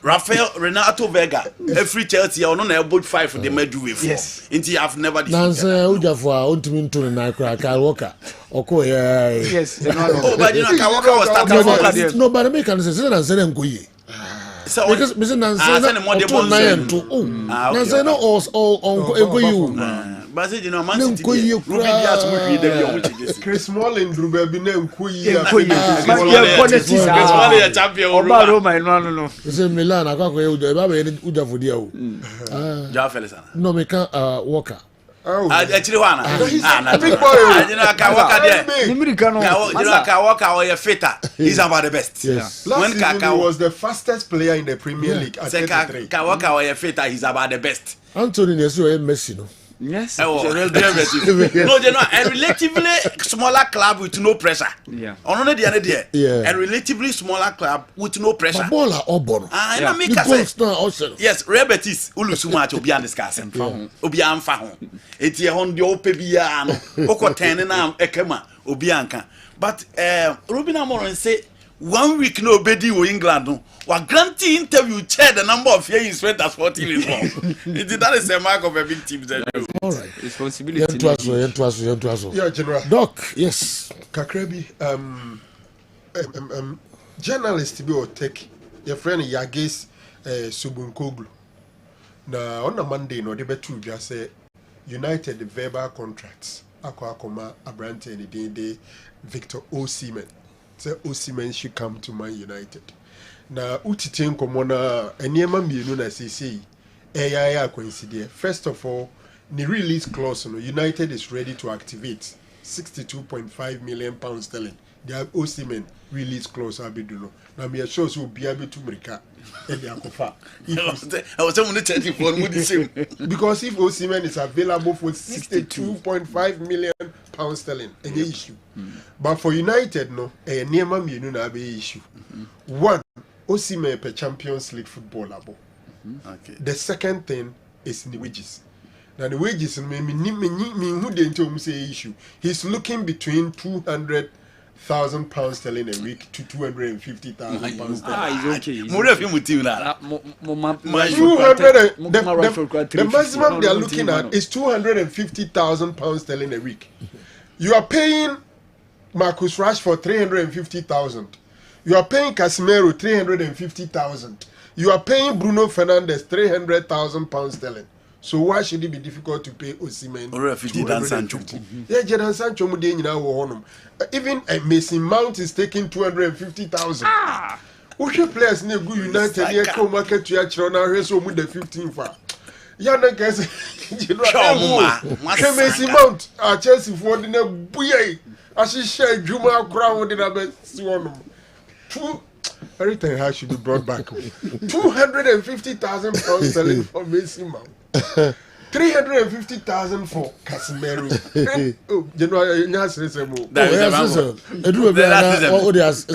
Casemiro 300 you deserve this car. I want a brand or the better. Only I want Sancho Modi omunye. Kemesi Mount on reject. What's the only share baby or baby no nimbo. Okotuati. Osimhen mo man 300,000. It mean if we say 300 and 250 no more can it shouldn't be a problem for them. What is a problem is the Champions League. And I've told you and neck as a United route or person for the Champions League Europa. Okay, win the Europa, yeah. Because Premier League in the Obianim. Okay. Say you knew he can. General the wrong Osimhen mo man 300 over forget the Champions League. No ba. Say Vito Osimhen not in Nigeria ni. Now it should be at 300,000 pounds. They will be free Champions League. Okay. And Obianim how United is big in Nigeria. All right. Kakrebi. Liverpool for mu nyina ye kakra o league no nye saa keke o enye fala saa omunye ne saa ka na di o machinu na emu omre kakra nti saa dia kenye fala because you speak after 26 games for Liverpool almost 61 Arsenal about 25 games now almost 53 so in case Arsenal win the outstanding game it takes the points difference to 5 points Liverpool is going to City, China. And while Liverpool, on the last 4 games, I think they've won 1 in all competitions. 3 league games, they drew against Everton, drew against Aston Villa, and won against Wolves. And as a chance currently, I'm 4 in Sheda. And should they lose to City and Arsenal win, it can reduce to about 2-3 points. This is Arsenal, our only centre forward, and the players are pretty proud. But they are managing it. And Liverpool, on my bottle no, on uncountable times. Until Omunya careful. Game no muni City, but City in Susu say, I catch champions, you are the same league, you know, the Champions League next season. We're free Champions League. And Bournemouth and Chelsea are on their neck for the 4th place position.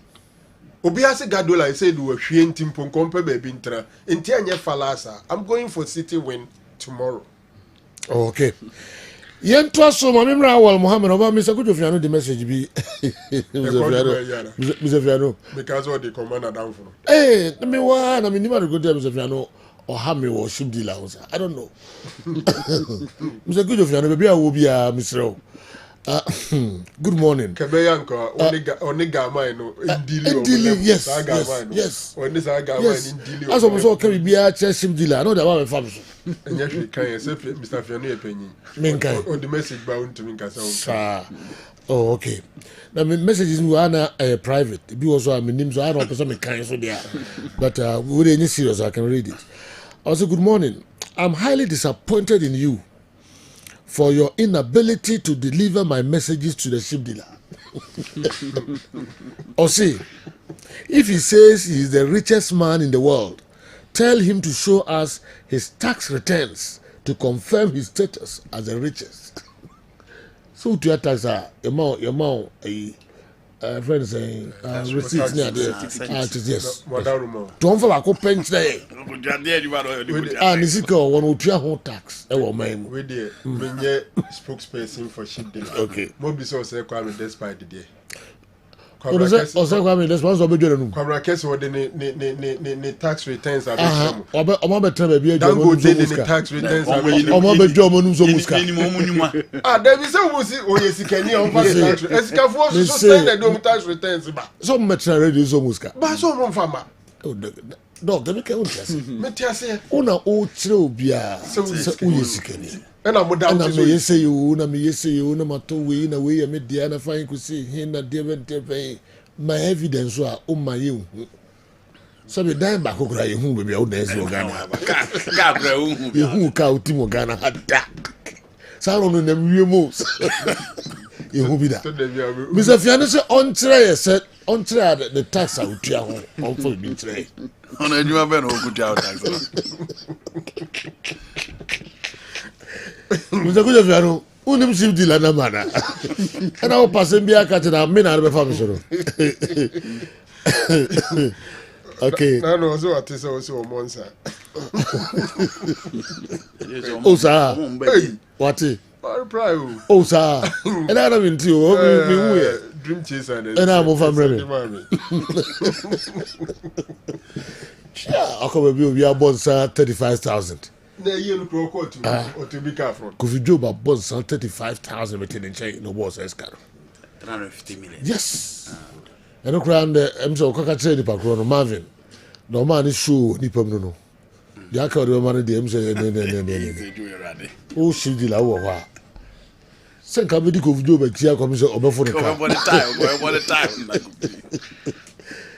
Mr. Fiano will be a mincha why and none pay. No moment for some ship dealer so. Momwanians Ghana football. Ghana football. And as all boy, my yes Ghana football. ɛhɔ na fo ahɔ de no kɔ they say there's all kwa home also hwɛ Dabi and kra me de na me kra mo asem mi busa so tie bi obetimi a reply me. Okay. Matisse all ka say after polling no the next thing referee na man for attention be call mo so. Think o mo hu adugro nti o ka sa anko me ne be jipa. Say after polling no. About for more attention call referee so. Omo a enkrofo attention be call mo so no. Referee. Yes. Oh, okay. Minister what am say na say. Matthias, but we don't miss no about church from this here. All right. Enti ye be local service na se kwan wo ma wa frɛ na free. O de ne se ma bre. Awa Mohammed. Sajo. Down for ne say. Ensa no kre omonsa. The enti omonsa say baby free. Ah, only no chat na. Ni betwa say there. Only see there say. Ara say ne video no betin na chat. Okay. No betin na chat. Was it just no was voice note. Just a voice note or no betin na chat. Oh betin na chat. So. Akwano did this message no. Oh so over try this. This is a voice note. Voice note to cry ya na why. No say are you AI or Sir, not trying. Never know we are on my record if I go be. So be free no. Your voice dey no say omo monza. When you be jaw cry, no so any ji say about odo about yasi. President to cry year ko monza. President free baby odo no free no. No, it's baby. Any on what now? On what now? Ezo ni. Salala man, salala. All right. Latest ranking noabo. Yeah. CAF, FIFA, Ghana. Chebo break a cry. Yena na mehifa. Yes, latest ranking leagues on the continent. You're the 14th. 14th. Okay, on the continent, best Ghana. leagues. Yes, on the continent. Edebe ni debe na omo hwe. Emma obi CAF. We CAF ya. Se mprempi dodo na omohwe omodemo ewo se jo wenyi na dreams ene media ma modemo na omodo abono ene PS. Okay. Yes. Okay. Modemo na omoboy last season no. We say some yes. What team then you yeah, near 23 o. Okay. Near 23 sometime be kra na ye were around 30th kra. But at least yetimi about 23 for now say you have 14th ene da. First 12 ne ko inya 2 slots. Yes, first 12 ne inya 2 slots no. O here Egypt ena omo maintain omo top spot no. So na Morocco ne that second as at last year said you ena Morocco a drop it to third ama Algeria free third na ba second. So Algeria is now second and then of course Morocco are third ena South Africa, Tunisia we mo ena make it the top 5 no. Egypt, Algeria, Morocco, South Africa, Tunisia. So you check it top 5 no. Okay. It move 4 if we North Africa. Top 4, top 5 no. It move 4 if we North Africa. Okay. And when I'm explaining the entire there be a co-continent, you could book competition there be a moje faso. And of course, Oko FIFA no and Tanzania. Say you Tanzania, not a point in time more than 11 too. Okay. So you can check how so when you natural will say what my league near exciting. Ultimately make sure say league no integrity. Players eba sponsors ema ye tia players cap ye pa. Now ultimately bon more on the continent push you. Say you imagine Tanzania 10-20 years ago he now be classified Tanzania on the continent here. But say you how just Simba and Yanga have taken their league to. Yeah. Ye bobo si ye bo omo bo any of the ebia Kariako de bi omo mienu hia ana omo bo Africa competition bia say jo it's like bronya like festivity koso because who the numbers around the stadia and also omani mo ankasa Dar es Salaam nankasa numbers a tupin na it tends to be a different ball game altogether. Okay. So now Tanzania is 6th on the continent. Okay. Almost free around 11th mono ababeda esro with Angola it was 7th and of course DR Congo, Sudan, Ivory Coast, Libya, Nigeria it was so. So Mali ena die ni more 13th. Yeah 14th. So said you try say yeah league ni ya where this ranking said you okay around early 2000s na cap top 5 be won. Okay around early 2000s na cap top 5 ni said you okay be won. because these were the times and now your clubs etimi bomb more the who stadium who the quality of the league who players papa because say 2000 has edge Champions League not 2001 has na CAF Super Cup not 2002 Kotoko Ebo CAF Cup Winners' Cup final not 2004 you seen Kotoko and has meeting for the first time say yenya clubs are free the same country Asiamu in any CAF Intercontinental Club Championship. Ghana any can set the record first. Okay. Not even almighty El Ali, the Zamaleks, the Wax, the Raja Casablancas and the rest. But yeah, Ghana the first country yenya say 2 clubs remu into a final of African competition. And Seju, it tells you how we've sunk. But Seju, we can bounce back. Okay. That's the reason why I wholeheartedly support the autonomous league. No? Because you Seju, your league company I be manage league. No? You be making sure say, wow, when you're ready to do business in football, are the clubs ready? That's that. Yeah, when you're ready, are you almost in check? Say, when you're 6, 8 teams, 3, 4 clubs. Yes, yes. That's where the standard is. We keep on wasting the talent of players, Seju. Me dear, autonomous league in the sun. Yes, Seju. Si autonomous league, your league company, ebe manage league no. Obiya di seed money, seed capital, ya di be shemukina. Edia league no. Na league company na be control league no. Yenya a very obeka se referees association na. Seju omuye vibrant. Mu hold up to integrity. You be making sure say ye ball league games who do say bia ye sisi obi. And no the mama integrity about game. Say integrity wo game na o copy sponsorship. Say you yefo eboa. Me a setting standard say ye tua players ka say. Because some of the African countries are doing it. The NHS say ntimi. Some of the other African countries are doing it. Say a player bet me free no akwa Ethiopia, no akwa Tanzania, near Chanika 4,000, 5,000. DNHS say yensu ntimi biwa. Football is a big business. You keep on wasting the talent of players. Player be 5-10 seasons. Na ne talent aka. Ono ka talent pa ko betimi adu so. Ka betimi abobo ediye e wo memu. That player doesn't need to go anywhere on the continent or any part of the world, say you. Ye business ni ye football ni ya player na betimi atena ha adiye enye autonomous league na ebe boa ma ye competition akosoro ene last time ni ebo South Africa players ne omo bo se oko Egypt ne some of the other African countries na Aziz Ki etimi tena Tanzania gi $10,000 na oko Rulani Mokwai na mo gi $25,000 in South Africa. Even seeing tun drew okra basejo something like 2, 3, 4,000. At least we can have a start. Play a free Ghana or call Ethiopia, Tanzania. Say you free about obi unse na ne shebra sisa. So are we going to? So yeah. Patch says I say tina say ya. Nien keep on wasting the talent of the players. Na player timi fab football say any profession. Adia obey but oye untimi ndiye. Oye we are after no circle restarting life. Say you say yeah niema ya. Say you we can move forward, and this is where our attention should be geared towards. I want necessarily push my attention no eko. Me aye football no say serious business. Wa wonye ready ne tranchain. Me ntua players ke yi. Because players ke yi aye ntua no na player exodus ne ba. Yenya player papa bia within 1 year, 2 years no ko. So ne Yakuba ba no ko, Erebeko mo ba no ko. Ella Doji mo ba no mo ko. But I said you imagine say those quality players no more spread across or more categories across. Wow, when you say you are even going to stadium because of a quality player. Well, yanko yanim na yende de pen say 2 slots no. Yebinya. And I bet me send the back. Yeah. A bit check akra. Yeah, a bit take time.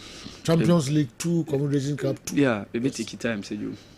Because na me dear money dreams at the yeah my idea so you around 2013 near other 4 slot. I mean ebusia do afa wuremu into CAF Confederations Cup before say Angolan club a year mufrim by 2013-14 said you just 10-11 years ago near that slot no. But yatena wa procrastinate ma say those slots no FES ebe do maybe the clubs come to me qualify. Now we are pondering whether to go or not.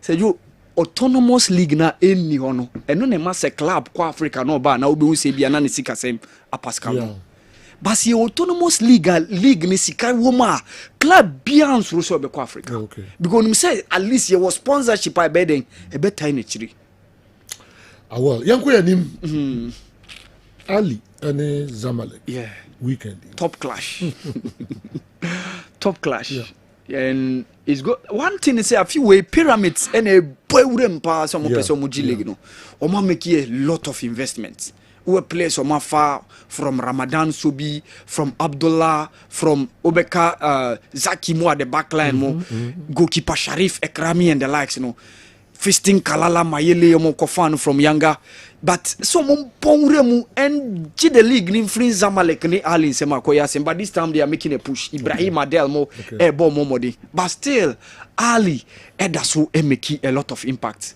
and then the game very very very tough that's the reason why Makwa Kofa Norwegian referee Norwegian referee na a babedi game no omo penema omo because they want to make sure say adene de bibia because you but say yo I fancy Ali starting as favorite in as much as say coach Joseph Pesero buy no afei na wa shase ejuma but say yo me hu ni say we the biggest test okay in terms of games wa shase abo and we the biggest game our babebo against Nadia Lali in as yes Saifuddin Jaziri mo ebo mo modern Nasser Mahamu Yasser Obama mo try to put up the pieces we have the backline of Abdul Majid Hussam Abdul Majid mo but said I fancy Nadia Lali picking that point I see Nadia Lali starting as favorites said you we be no kra ya wa no shegu okay enwa video no ho okay enwa National Bank against Al Ittihad.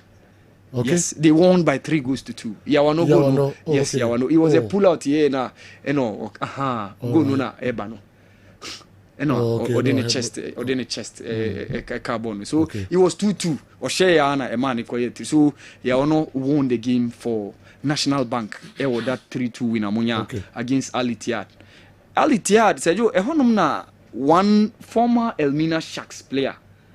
Yes, former Almina Sharks, Benjamin Bernard Boateng, on also Kohonum at a point in time. And said you that game very, very top clash, Ali Zamalek said you I fancy Nadia Lali winning that game. How is that game in give it to me? No possible. Yeah, this Abia Ohekora. Yeah, this Abia. Say ube you need those television stations now, but this more be in sport no more on more those right and Kura Sports most of the times those games just relatively known to those northern part of Africans who's a be in sports the black African countries this be online say ubenya se mo and omonso ya no yi those North African leagues clubs games and all those stuffs now be say ubenya hu say be a normal TV television there say you enye say ubenya our Jean Piero Gasperini on Ademola Lookman problems as a Juventus person will take advantage yes Napoli okay yes but Atlanta for supporters it is some banner be the babeto say in as much as say we still omutai Ademola Lookman echi because adia waya mom no onu na the Atalanta any European competition be amunji bid out till last season UEFA Europa League and said it was Ademola who determined that night for them Abraham share by Leverkusen by 3-0 but unfortunately this week mu Champions League against Club Brugge Ademola kobo penalty say NMA that altercation by say Jean Piero Gasperini say Ademola the worst penalty taker honestly Ademola am fan of so even the Nigerians are talking because mun say as a racism kakrabi they are forgetting say be adia waya mamo even Samuel Eto'o tweety aka about say my junior brother makes who say 90 minutes football the thing that comes after us and see a different ball game altogether but still you are a champion and Ademola Lookman said yo adina Jean Piero Gasperini honestly so I must say Juve no more said yo me kai matise PhD in suninam komo so wase almost say if there could be a possibility of having him books going to next season And Ademola there said a top player. For me, I think say he needs an upgrade over Atalanta.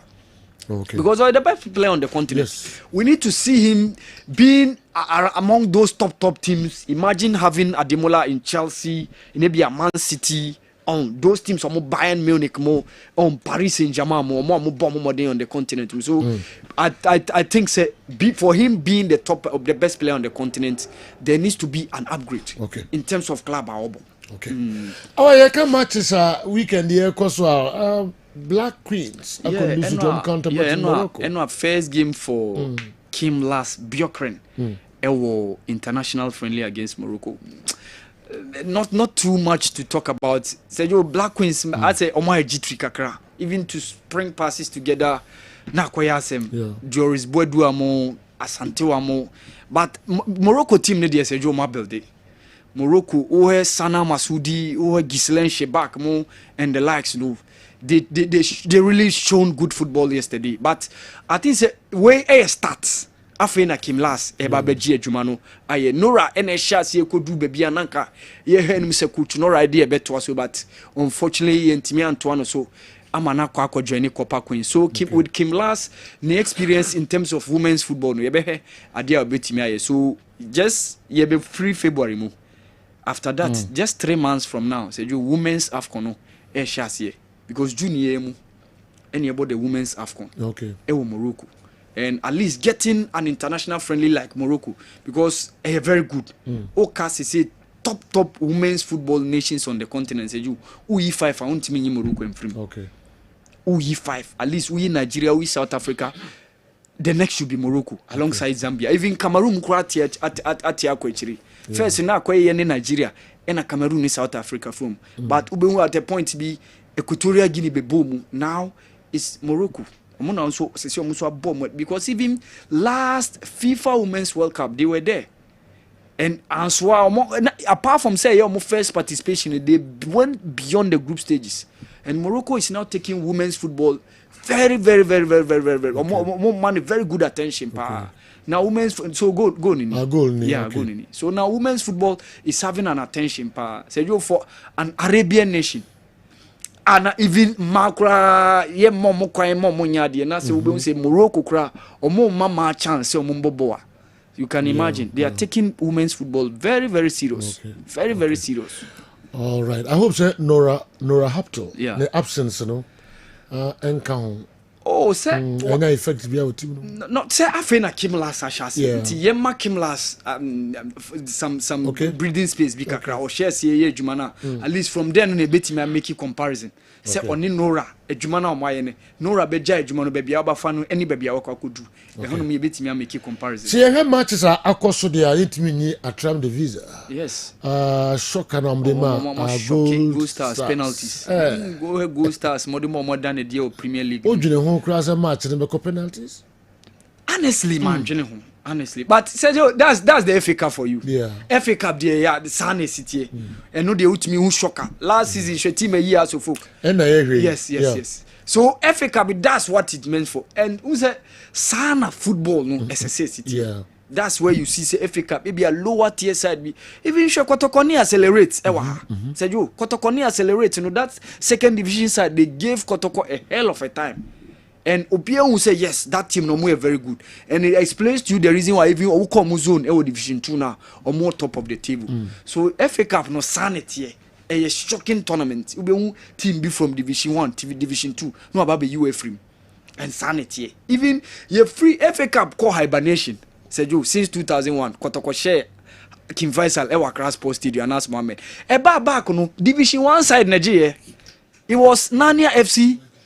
It was Nania FC, Sergio, beating Asante Kotoko. Sergio, ye back in the FA Cup. No, Sergio, Nania no more first division, no more Division 1, second tier. But they shocked Asante Kotoko by winning the FA Cup. And at a point, Kowu United were Division 1 team, but they went into the finals before losing out against Bechim United. So that is what the FA Cup is meant for. Na Takwa Gold Stars. Yes. na ewotakwa urefi takwa gold stars na poku ntikra wo yeah takwa polo my friend takwa polo on beje knockout yes so that's what the FA Cup is meant for maybe yeah soccer say they normally expected so say a ban say I said do on shedanye too surprised because that is what the FA Cup is meant for. Yeah, but the rest of the matches, and so be basso no, nothing. The other local stories, I come home. Final whistle, Jumadi, and uti weekend activities. I hold on, and I bob one de Bremo, Memenda, the Yabo, any day ever boninano, it the Honsam, a Bremona, the other stories. I know so about a come home. Me could do Jackakra, many gentlemen, dental clinic, me coho na many Albert Siao Ajiman. Di enkomo kakra on na kasa ema clinic no abeto that is saying Sejo mpacho me hoye pa oh ye de yankopon ase pa Sejo mpacho na so e yankopon adom ase se me de mo ka clinic no ase me de mo ka ho pa yes ma kwa papa yes okowa onsa wa chinko ba bia bio se sin asem na wo ka dia eno ene gentleman dental clinic my interior dey na the brain dedi kan me chia ahwefo nyina me mo bibia akwa no pe de ba Kessben television so say afei na odi TV no ato ha na radio na to ha koso na tie nsem no ebe enhance wo oral hygiene no ebe boa wonum apomodin na ma wonum apomodin no afa ne ntoma pefra Gingimed dental clinic na de ye kan say esen ho adwuma nko na wo ba Gingimed dental clinic ayeye nti your doctor ohwe akoma cardiologist ewo ho Gingimed de dentistry nti wonum apomodin no ehia papa na if healthcare no na ye concern nti say o esen problem for woni kire Gingimed dental clinic me no ka say wo sen aya o ya saa amade a chen utie program yi me the numbers no betu dwa fa numbers no na enra no Gingimed dental clinic vat patient bi ba clinic na o hwe procedure oba obeye brana na fono no ahono necessary na enra oba o de ne ho be kire doctor na afono no atwetwe na in fact ne maame a odi na chi bai kra na eye ne nwanwa me ka kire ne say Gingimed dental clinic die problem bia because you qualified doctors and nurses and into BBA fight ho bia so last week me started teeth replacement but me chipu in toothache kakra na ene me throw more light e toothache no so ye ka toothache a kire say ese no unya severe pain ese no eye wo ya na empem bebre no eye ekwan a ese no fa so a eba no eye ema ye signals no eba but ye overlook ye bu ye ni guso eti Gingimed dental clinic say wo ese problem a fe wo 055 913 9582 055 913 9582 anope ya ubetumi aba ya hye dwumadi ase ene ye weekend emofra na nko school fa omo bra sanse emofra no so problems bebre oral problems ehye emofra no ho no because uti paste to abofra brush so a okwa na okone ode paste no ni brush na okone nam nanum obu okra otumi di paste no na ohohuru nanum no aba ubani baba ho so no na oba no na ne sinyina na asei bra Gingimed dental clinic ene Saturday yegusu a ye adwuma ye ho kopem anwumre 6 o'clock na ye ka toothache on say bibia esi ewo yese no edi kan started from ye enamel no which is the outer core na the outer covering no first layer of the teeth no eno ne friend enamel no it will say intokro ababededa esinim but because of say enamel no edin eno no eye nipadua kwa ni nyina no eno edin eno ntina etumi epai kase mu no enti Gingimed dental clinic say o say intokro ababededa osinima ama wonti pain bia ema osinimu enti wa relax na wote ho because ema o problem bia because of enamel no eye very hard but ubo say the next layer na eye dentin no etisimu a afi no wa start nya nsunsuaso because line na eda dentin ni mu no ene enamel ni mu no on say no o se na start FMFM o eti udi anase chill food bia na unya problem o reaction ni say unya sharp shock pain bi e wo sinimu unum ensu a enyinu ade a ehye inframa kra na befa osene so a unya problem obi okra mpon say obrashe na bristles ni bi kofama in fact on to me stand the cra adentia because say dentin no ho ka ensunsu aso a ede ba ene say unya teeth sensitivity sɛ wo se no do some pempensuo we a ɛbɔ wo nka yɛ sɛ wo se no kɔ the next stage a ɛntumi ɛmboa wo koraa sɛ ɛkɔ the next stage a ɛno no na kyerɛ sɛ ɛkɔteɛ si opop ne mu nti Judgment Dental Clinic say sɛ wo se no ntokuro bɛde da mu a aduane a wodi ni ebi kɔhyehyɛ mu o aduane no bi kɔhyehyɛ mu a ɛma scent halitosis ɛba wɔ num nti apart from say wonti pain bia no halitosis ni deɛ unya nanso so wonti pain bia but watena hɔ amana dru dentine mu no ɛsɛ no so sɛ problem ɛwɔ mu a the more na ɛkɔ nanim no na sikasɛm no nso so ɛkɔ soro na ɛka ɛsɛ sɛ obɔ no ɛwɔ ɔsɛ no ho na ɛno nso so ɛkɔ soro enti sɛ wodu hɔ no matena se ama ɔsɛ no dentine no anya problem a menua ɛbɔ nka yɛhwehwɛ Judgment Dental Clinic ne yɛmfa procedure mu na yɛn stop it because there's a thin line between the dentine and the pulp no ɛna ekuta akoma no ɛsɛ no ɛte sɛ enipa akoma ɛna power ɛsɛ no eti problem bi aba pulp ne mu deɛ a na kyerɛ sɛ akɔfa nsunsuanso kɛsɛ bɛte sɛ pulp no deɛ sɛ ne ho ka severe pain ɛna wo ankasa a woyɛ unya nti afɔbo sɛ wose no ɛma excruciating pain woda wontu na ɛna time a atmosphere no ayɛ calm no dede no agyae ana anadwo na wakɔda na wiem nyina yɛ din no that time no na pain no start hit you hard pa ɛma otim sɛ wose no ɛyɛ wo ya ɛba no saa no a na ɛnsi hɔ a sanse ɛsen no ankasa no ɛne ani ɛne aso no tissue no ebom ɛbɛnbɛn eninti ubetumi enya aso problem ubetumi ate problem wo wasom na so na problem no efri usimu na eba enti sometimes obu okwa na so eye ne ya etwe no dwimdwim because nerve na connected from ne se no ekofa ne ear ho no ubo se ode be clinic no doctor be hwe x-ray no obeka kiro se kohu dentist in anase obe refer to dental unit na yedi kan hwe ansa no waba back our problem be ho a watimi because ese no yeka ho asem no very severe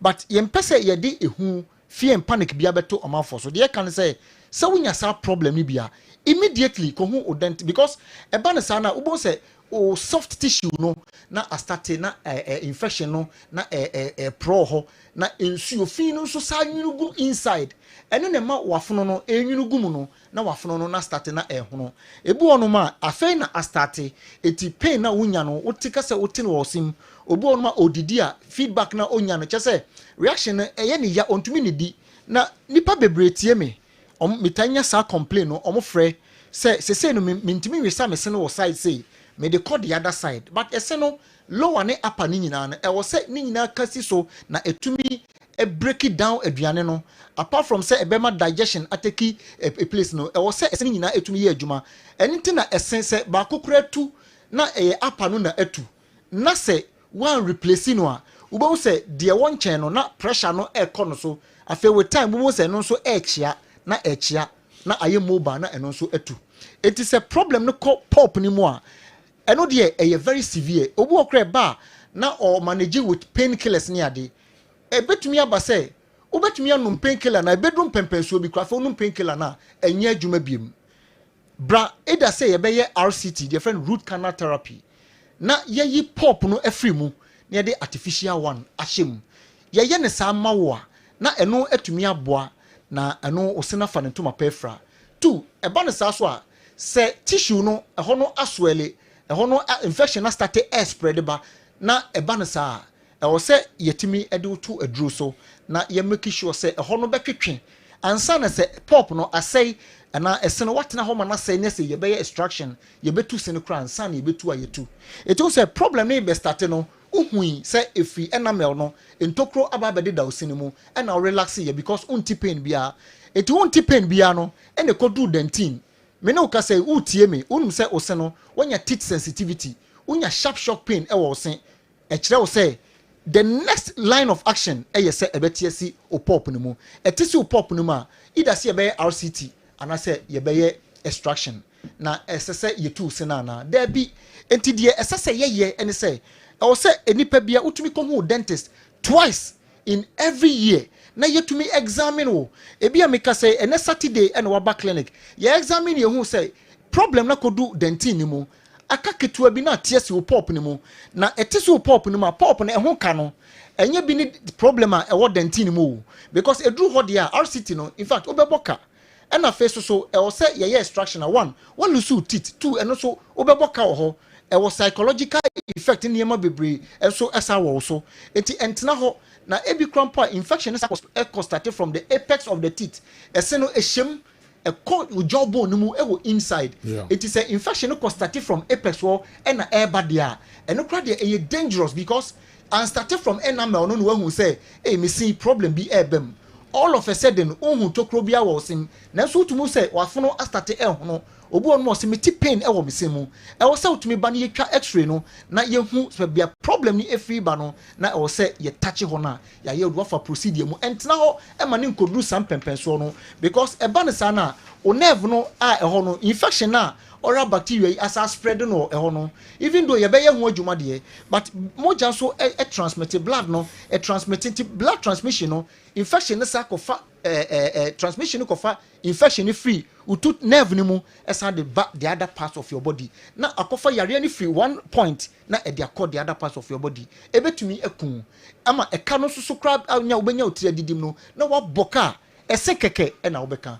for Judgment Dental Clinic I was 055 913 9582 and 0549 906 588 0549 906 588 ye payment plan e wo ho enti enwene ho e bia ususu se ye sikasam anabia bibia Judgment Dental Clinic ye primary health concern no enu na ehia ye say the be ye be satisfy your patients are omo ba ye clinic na ye hu say problem no de buy no yetumi aso ano e de ama no kama na say ye te reporter na aye good report enti ubetumi aba ene Saturday emofra na nko school fa omobra ye wo Kumase Bantama Abepo Junction Accra so ye wo Nungwa main lorry station ho e ho na Judgment Dental Clinic ye ho oko Domi Kwabenya Atomic Down roundabout no so e ho so wodo ani a kire Taifa Burkina Road no Judgment Dental Clinic ye ho pe Tachiman ye wo magazine ho e ho na Judgment Dental Clinic ye ho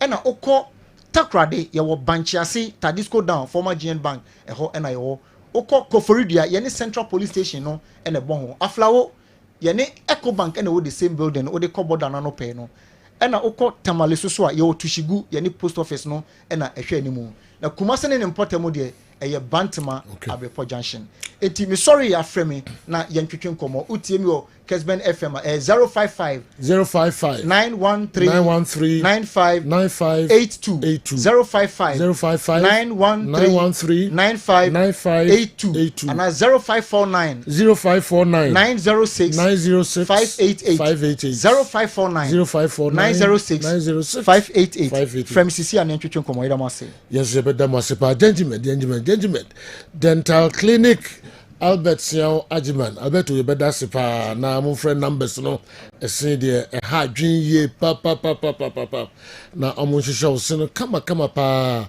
wenu nyam kese pa ba kon ene ese omo bo no so enye kitikiti bia wonka mo ho na mo ne omo enkodi dwuma Kessben Television, Kessben 93.3, Kessben 92.9 Accra, na fe DSTV channel 364, Go TV channel 121. In 1978 here in Ghana, Ben Kaide was in the Auroras. Okay, maybe the kind message way. Na me call na mene Ben Julius Ben Emuna akodi enkomo kakra ono ene director of competition Emma Ghana Football Association Julius ewo line no eso Dr. Franco Naro yani Julius ni enkomo kakra. Okay. Ben, good morning. Good morning, Julius. Hello. Good morning. Pajoti minka. Madam, yate unka pa mjidi sa ohuye. Nyame adom ohuye papa. Nyame ase. Oh, nyame adom bibia ye fine. Okay. Right. We dey no penya bone. Say ye nyina anim ne esi Ghana match sei. Ya twetwe ye competition titiri Premier League no akonkon kakra. Na ye pese ebisa say so far obetumi abone to farmer ya ede nhihye na maye ne so far from a brass am see bepim now. But I say, I'm fucking you, and I'm in chair with you for na menda wa to so akwenye dama tira ready to go no the 2nd of February 2025 da bona otie nyina I involved in football only then yenya odo agra yenya yede yen wajim wa me ne djuma yensu ibinum so wa me ne niji ade bia no yidi chi kwede okobwa na wa support ni tima koya wamba onye dem na ngishenity anye dem na nyina yenda de obesi na osini dem joban dem no ngidide nyina ye team okodo Ghana Football Association mpeinfo tina form for the share to go there yenchinchen apex competition which is Ghana Premier League no yenchinchen do kaka na fe no winning mpeinfo initiation your consultation as to how first of all, based on the way see, maybe Bria, we say, to in him. The me, brave man, a quinja, the better TV, or yeah, I wanna would I could know our Kensimuna, I feel no, you to me and share, or Boama feel this time around, no, uncle today, Tim Cook, Nassau, watching us, may I queen in the moon, in nine, but to me there, yet the news form, not a master me, another them, a year can't or young game no ya friends intino the message share no bodo what you can yen painful kishia or IGP no any police management na share then come any IGP na police for edino titu about 33 points ibinum of fine Ghana Football Association and the football for yanafa this offer the police for one offer as I'm probably to go on there Ghana yenim bremuno adipiana ye wa bontin or ye crowd gathering adipiana ye Kessben FM si worry ye mfane their community outreach na community outreach no woko amukum woko friend dem bantama worry ye nyama obachi ndome group ya police wo ho kwan so mo go ahead there be another ye police wo ho kwan do about 2 how are there ye the monum brano ye Ghana bro da hye won nsa one order utum washishe na we obonya ho ban wo adipiale ye in the public into no sefata there adipiale ho yen we ye no kitewudin between Indian Ghana Football Association and football clubs and on the Ghana Police Service ofano woni media we ye the boyen we na kinse yesino no dey to nenim na hihye won utumere wo to gba nititu ye kidin komo oye yemi papa Dr. Dampare IGP or there na no or the to gba ne there immediately yala no oye yemi nyanom na me funem besia for our police training school we be introduce sports security training aka one curriculum no onam there waja to me there urban football agokinsima another urban sports bia miss small de wusi for ne djuma no or there no mu brand kakra into be nyanyimdi kakra afa ho amwa bo ni tumidi no ayen koma from 2019 the president there now Mr. Kessben Simon Okreku they had to go several times they to sports policing unit because I mean women at the shame even in safety and security across the globe made to make question they never call our police unit, especially for sport. What is sport environment? And I say, what is the stadium configuration? I say, what is the attitude of spectators? I say, what is the attitude of players? I say, what is the various supporters? Sorry, various user groups. You know, the make some order what I say. Intimate. Do introduce immediately. You know, Yasha Monday, you must submit final curriculum now. What do you share in over pass out to me? I say so immediately so no. You know papa paying G to me there. Or Sefata, they bring you be or your senior officer on regional police division wa. Or sports police na say. Now no share matches our region no. We grade 1 year together with GFC. Now why then why instruct awokwa kada ya no national bohoba the match zo womini the many nyina no see you do police ni or madam instruction na obobo men puta within waren we tumpun down there Yeah, GFA may instruct a divisional person be our regional level. And to see a G2 a appoint regional sports security officer. Our young Shishemi Matisia, Tebosha, protocols over out, or appointment, ya recommending. After so, we must also appoint match day security officer and a coordinator. Oh yeah, I don't want that though. Yeah, but matches police know down on but this time around, yeah, officializing into the back appointment in quite TV or your Premier League in other matches appointment now the back home. Into the match if I think immediately police paying on my instruction, my 1 hour chassis. I'm going to see what shall see you, Juma.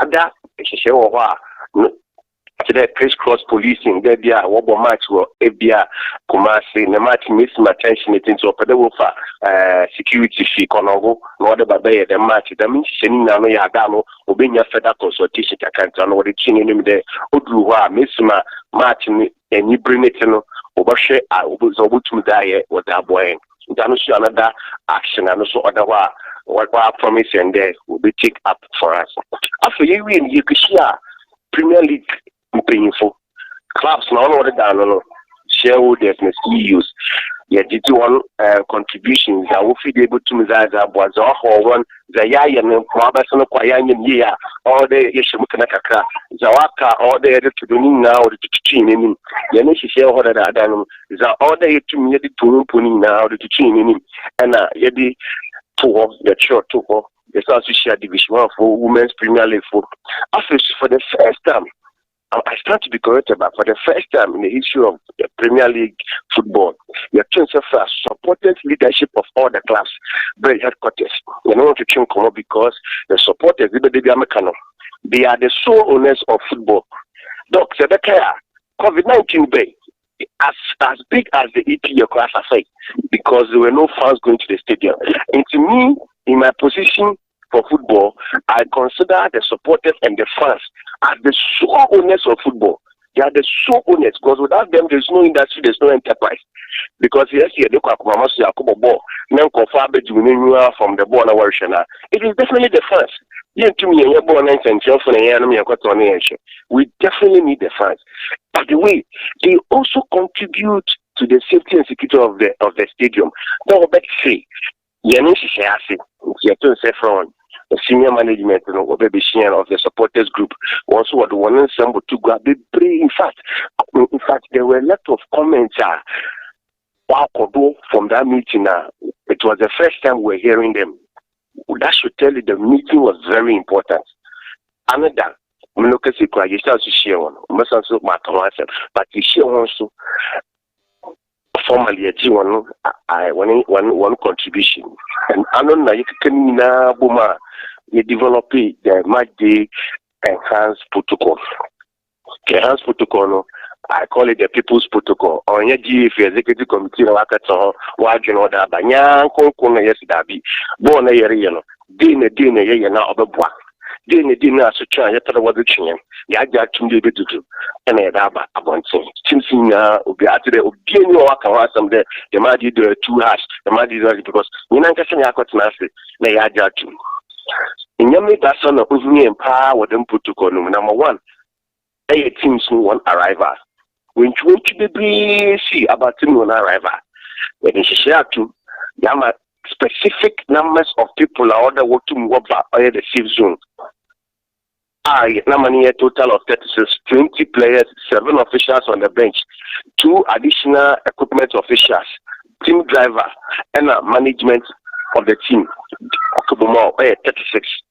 Na team photographer, sorry. One of the safe zone. Now, woman, she said, the team be accreditation. We can know you. She be accreditation. All the team from the GFE stamped and signed. Hello, Julius.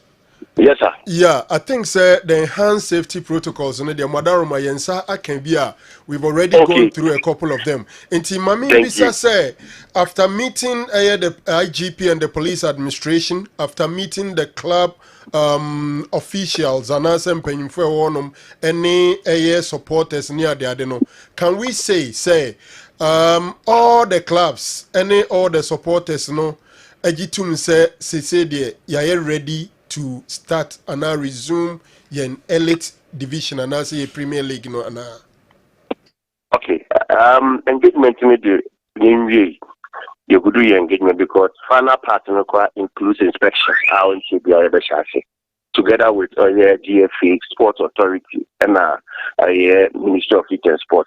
The Boko Pro. Yeah, share venues now because okay, I'm brown that down. There is a kind Timenya team na be inspection no beam.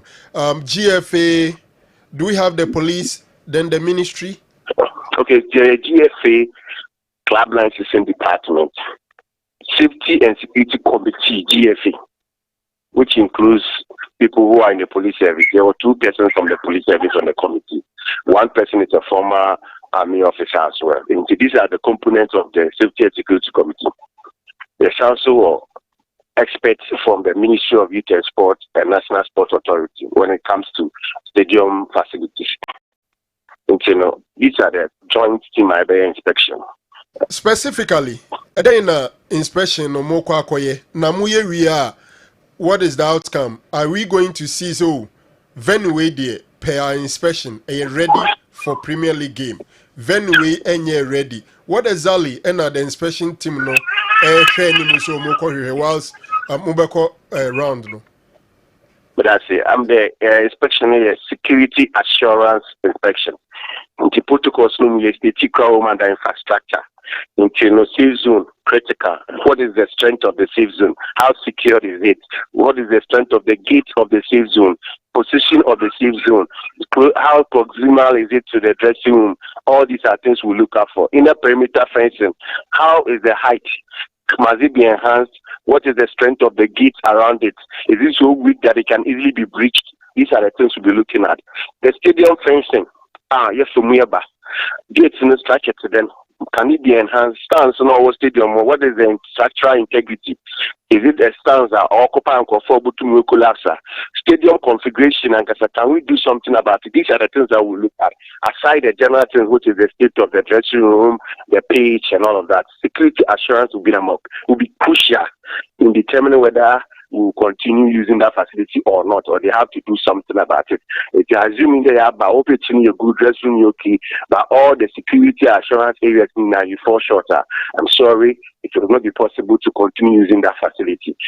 That is the how we are going to approach it. And this is something we do during the season. And before this incident happened in Crown, the Club Licensing Department, actual classing. RG or pictures of certain areas of their stadium as spot check. The spot check is part of the regulation of the club license and apply all the time. That is basically what the inspection will be about. Julius nti udiwani ebubu a ususu se ebreben na mubetime wiwi na yakase afede e league no ye chance ye we date na mudimani ebu se league ni be resume. Date I cannot confirm because like I said the consultation will continue after the inspection. Inspection we are hoping to finish by next week Wednesday, but the consultations will continue.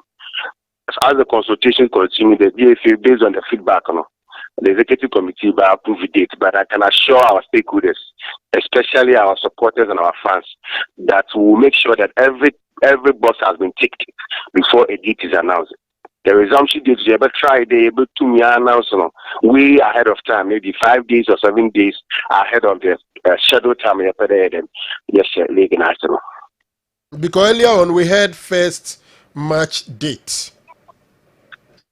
Yeah, that is not a confirmed date from the GFA. Definitely the GFA will publish or announce it on our official portal, but there has not been any conversation about a specific date, and it's only a meeting that I don't think I was part of. All the meetings I've been part of, there has been no discussion of a specific date because there are things we still need to take.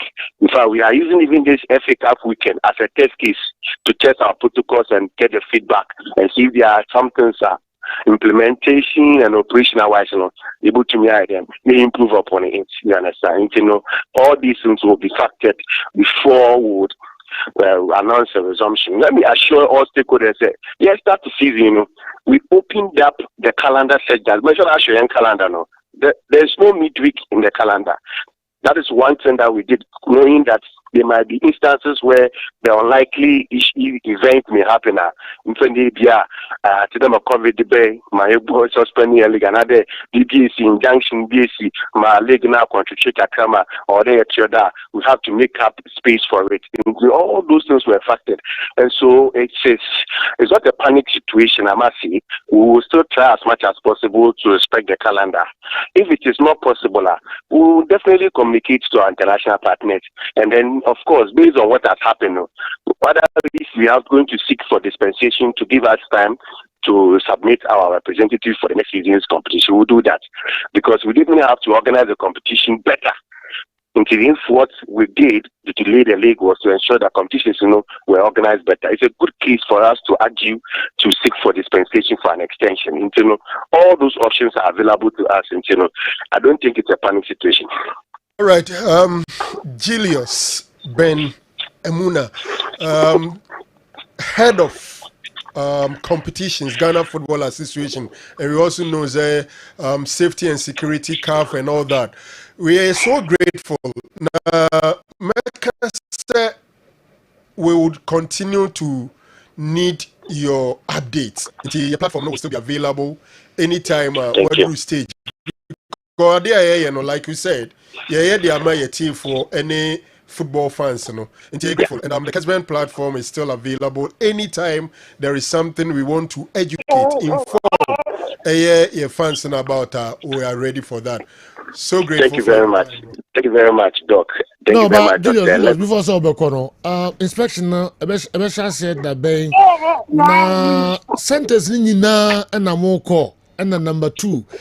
It take how long? Me say o Wednesday and mo be Yeah, but we are hoping to start on Monday. It's a 3 days inspection. Yeah, north and south.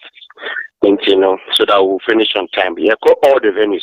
We have 17 venues. Yeah, visiting in Okay, to match mutu, maybe you call one part, you call the other part. Yeah, northern and southern sector. Okay. May I the pass? When I was club license manager, I can several times, I can platform so several times. I can view. Yes, and I am papa politicians. So Obianya, more drink to protect Usabu Pama would be certain in footballer. Them state finance ourselves are right now as a country. Recreational facility and a competitive facilities definitely a loop. Elite sport facility, I would be certain in football in any community. It will also serve competitive purpose. Into to touch on Ubiara, Wenya Quenya, Wenya Tima, Dopodo Osi, Aguzibia, especially to our political class.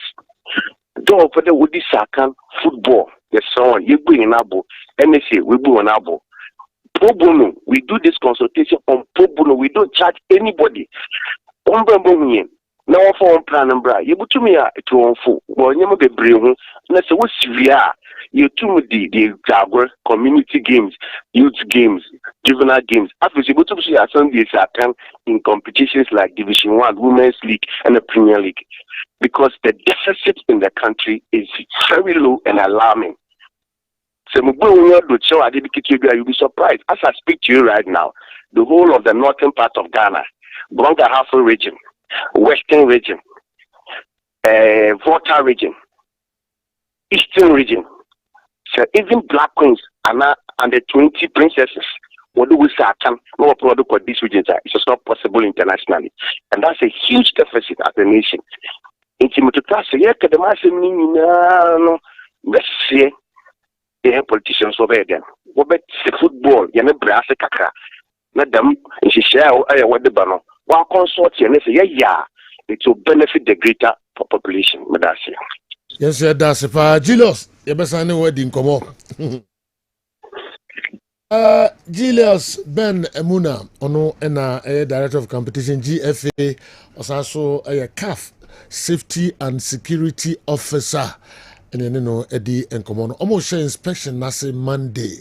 Hopefully, the 3 days and ebeye. Becho mumienu ebi ebeko northern sector and ebi ako southern sector.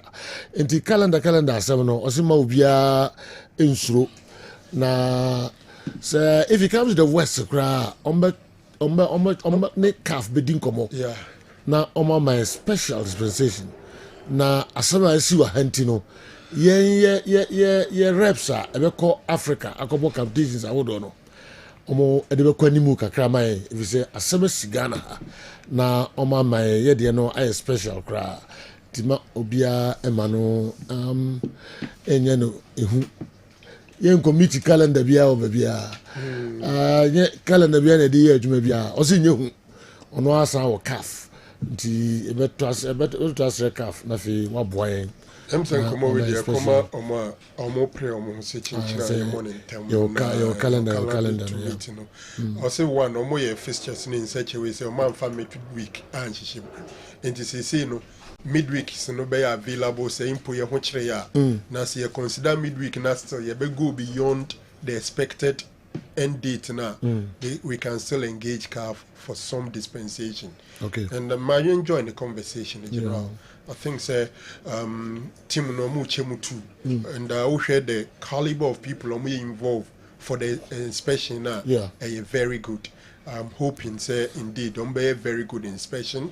Na you who say inspection na akuyi and sana ya resume like what I'm happy about is say I won't share date to be specific as a chinchina as that way. I won't say initially date by. Then kind of correct. Yeah. They mentioned the date on the first. You see, maybe who 6th and 7th March be excluding Kotoko. There be a date for be back. They are contemplating. Okay. First by me can say better can say a year or more extending even at least a week later. No money assembly see and way and Sunny be about. And I'm happy he is saying say for now they don't have the date. Okay. Maybe penny's capacity any baby or and yana said say be on the candidate. Say GF or mobile or inspection on BBR. On the director of competition. Yes, but at the end of the day, it's the ESCO that will decide. Okay. The ESCO will decide. All right. They will send their report and recommendations to the ESCO. And then the ESCO make their announcement. And I'm hoping so my advice and I don't know. FA no be here. No more so many to me the Dijuma. Okay. He made a crucial minister. point. No, Obabaso, but minister small kind of and no more the Jumayana. So say ne call for free ministry ho. If you free FA ho. No my amako rounds. Yeah. No my G e bi atum na de omo nyin to be rejected. And yes on my league no nshase. General. The only was no na akọ sisa date no the bas on measure league ni na ase no. To me okroma. Yes. To me okroma. Na assembly also a general. So be can to asumu a. We are there so so. Yeah. Because league no what's the date on the bebo. The then is afedi. Now ban Monday almost inspection I say. They have to. Now they will include people from the Ministry of Sports and Recreation. Yeah. But say already first na amon count. Na club lancing board no go inspection. Yeah, previously that was the situation. You know, I'm happy say gradually if you know a beginner position or muti microphone to be. What you say? So first the ina next week e be kwa akobo. Why no? I sat here and Minister said, Minister security for until at the end of the day, all the interest parties, you know, echo inspection we no further inspection okay. Me, I don't think that the inspection alone is enough for the resumption of the league. Yeah. Who we inspection as sabi in previous and poly we my captain say Wembley crown a bobo no facility near top notch and I am processing police for ye. And I educating nipa ma bibi papa ntoma suma obeko akwo sekano. So the facility could even be good, but the education aspect is something we don't have to overlook. It's good so my friend supporters leaders no. Me nim so many supporters leaders in kasa we no. As I said clubs na nkasa at their level. And so engagement with their fan base. To say they matter say gold stars for no.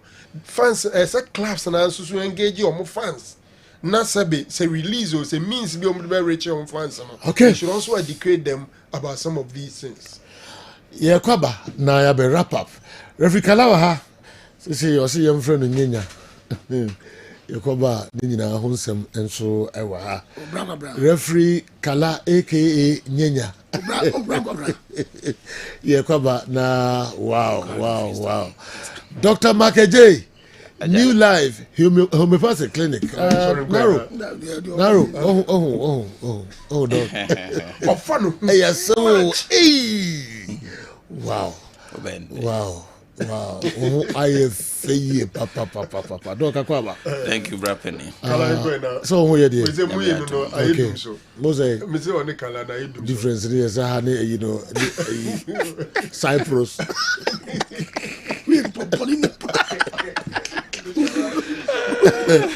New life homeopathic clinic Penipa and Abba Dr. Managerial yene no ntwetwe nkomo kakra na fe yenhwe the brain and the doc and then komo be na one atifo ne ahwefo rap ni medase na men fa enchia kese ma Kessben na ahwefo ne atifo nyina no kura ni se sese din komo kaka ye ho dada o ya pomuden ho nsem ho enti ene no uhwe afia hyase na enye saa na nka obi ahwehwe no but uhwe the way a stroke ya re no etete abusua bi etete adofo bi a na ho behia say wo mu ai be kaka ye ho kakra there's a way a bit more prevent by means of say a check up I friend brain and nerves and there's a way so who symptoms be a prompt to say we dey nyanhwe han to anamo say ya nyesa mo ye ho ban ya de na be ha adwen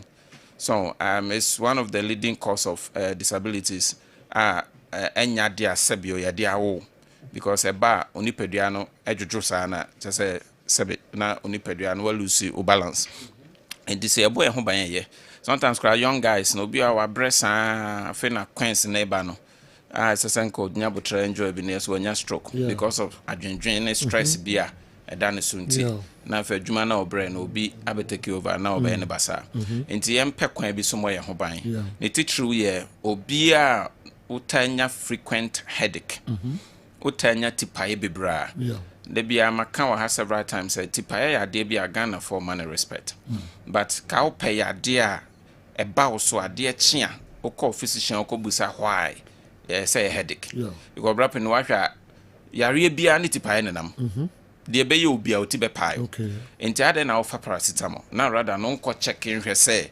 ede na ama me metie me ya it is all na oti pai obebra especially half-sided etifa no utranye ya one day and I'm so na the stroke abe how and omo nya dizziness and isubri obi ho na mo and isu timi twa no ampa bibi mu anso a na okote ahwe ho pa sa de no so e very risky say utranye ye na one day obo ho pa eno ni stroke no enti na ahwe obi o tehwe bathroom and onya stroke obi tehwe on ho enti and isubri bebre no ye careful eye ana wo yonko bi na wo hu say nansen ne kasa ase sesa utimu se onim ne pan ne bonkomo phone so na one ne kasa wono wana o flow fine but presently na ase ne kasa na ya nya bi wa utin kasa ase now no break akra ansa no wa flow said o din komo a and also to me a possible sign of a dear friend stroke and now obia nipa ne be brain so stroke ne ba na start from on throat obehwe na o kasa obehu aso many ade a enko to oso ne mene na abo na nipadua ne fa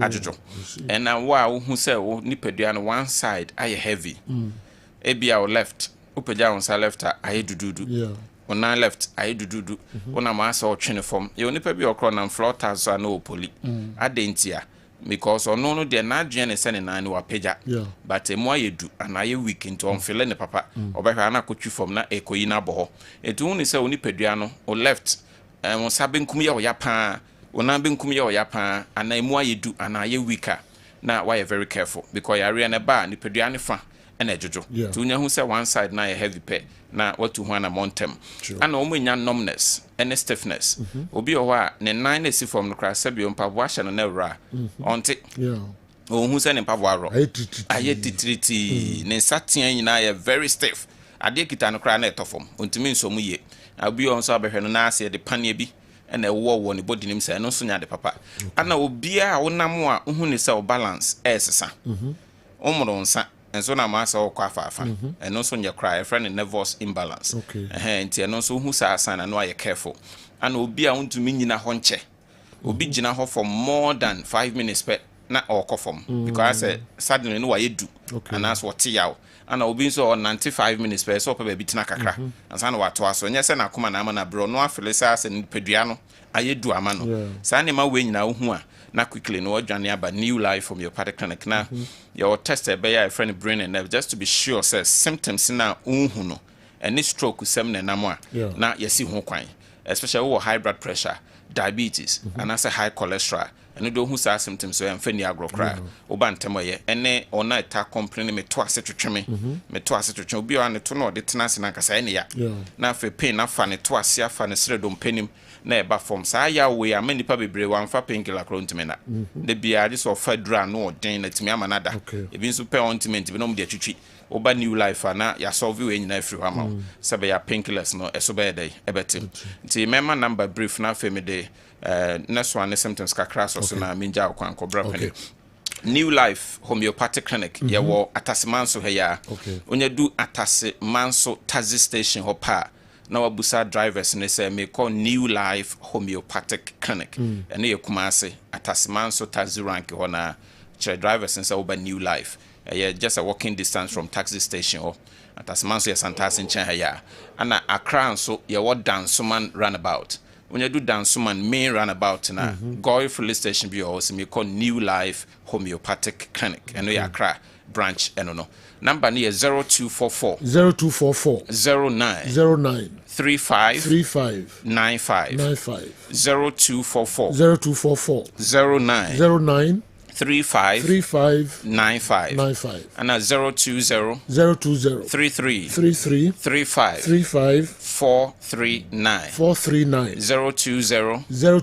33 35 439 ti rapeni dem dey so ne say we ye memasem be bia oda osoro Johnson more than 3 anajo no yade na oyade yen hye nso enema 2 bi o ho ese so hye nso we ye be now ye below 60 years especially below 55 years na oda nyane ahomache na oba ma nyina so a we yare so oba da onchen o oba na onchen o that thing ese sorry you must sorry enye only about sex nko asabi na mo mesa kire wa pomudin ankasa dey enyina so for that day enti o mo ahye ne nso obi otimi da 4-5 otimi da 5 to 8 hours no obe sorry na gina so den pa because eno chese when you good sleep when you enough rest but obi o that 3 hours no sorry bo say asoro kra munye din edi say wo ye be ma mo ani nkosa de we ho ya de bi e bon kai say sex life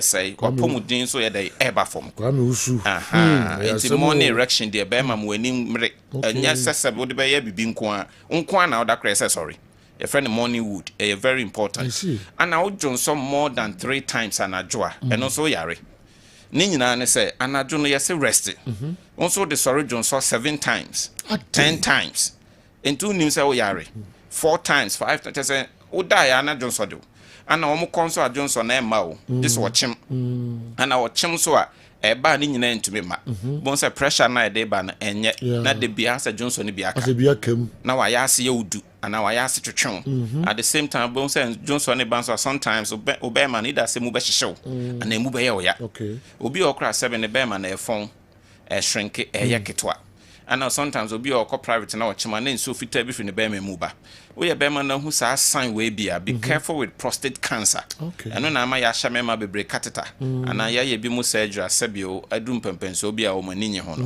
enti se wo se hu se we ye be man na unya severe lower back pain we chiba osisi nim no time hwewa fa osredom panim na ababe fa ukotodwesa sometimes almost mazupu debi pain we cancer nya access to the bones and edeba and after so Johnson a emoja wom obi onso no oba ahia wanya feeling say ne sime na eba ne ho sane nso obi empia bonten eno so prostate cancer suba ne bi no obon say wanya tenka say hunso ne ba so ba kokora ma and ebi onso ko drop bi na beba ade mu so dada na asa and obi onso abehwe na sime no kra beba na moja ayɛdɛ ɛwom nti woyɛ bɛrima na hu saa sign wei bi a Johnson bebree no adeɛ dangerous ne sɛ urine retention it creates serious kidney disorders nti wohwɛ chronic kidney disease CKD a nansa ama ne ho so na mmarima ne titiri fam deɛ no dodoɔ na agyina prostate ne so all because of Johnson ne yɛ fin ɛna ntumi mpie nti a building infection it goes back to the kidney to yɛ bɛrima na Johnson bebree a anaasɛ wɔn mpa so agorɔ asesa wokɔ a na ho sane adeɛ ho sane so anka nyanka wobɛsɔre no wakɔ bio nso wobɛkɔmakɔmakɔma adeɛ nsɔre ɔbaa ne kɔ a waduru fie sɛ maduru fie afei na ne pɛ sɛ sɔre mɛma bi te saa ɛno ne yɛfrɛ no sexual weakness ne nyinaa no de ba New Life Homeopathic Clinic na yɛahwɛ ama wo wei ne yareɛ bi a ha wadwen wode bɛpie mu ɔyɛ asoɛ hɔ a nyame adom ɔho bɛtɔ nti brapen na wede mɛsa ama number na menya kwan na mofa de aka ntoa so nti New Life Homeopathy Kumasi branch ne Atasimanso. Atasimanso ka no yenu anu on free sunyane ne those environments ne ba no. Mo betimi asi wo Sofolai. Ka wo ho do be Atasimanso straight. Osu besi o New Life Homeopathic Clinic. O besu ye nimu ho a. Ana o mo free oboase nso no betimi asi Santase. Market ho na taxi rank bi ho. Osu me call New Life Homeopathic Clinic.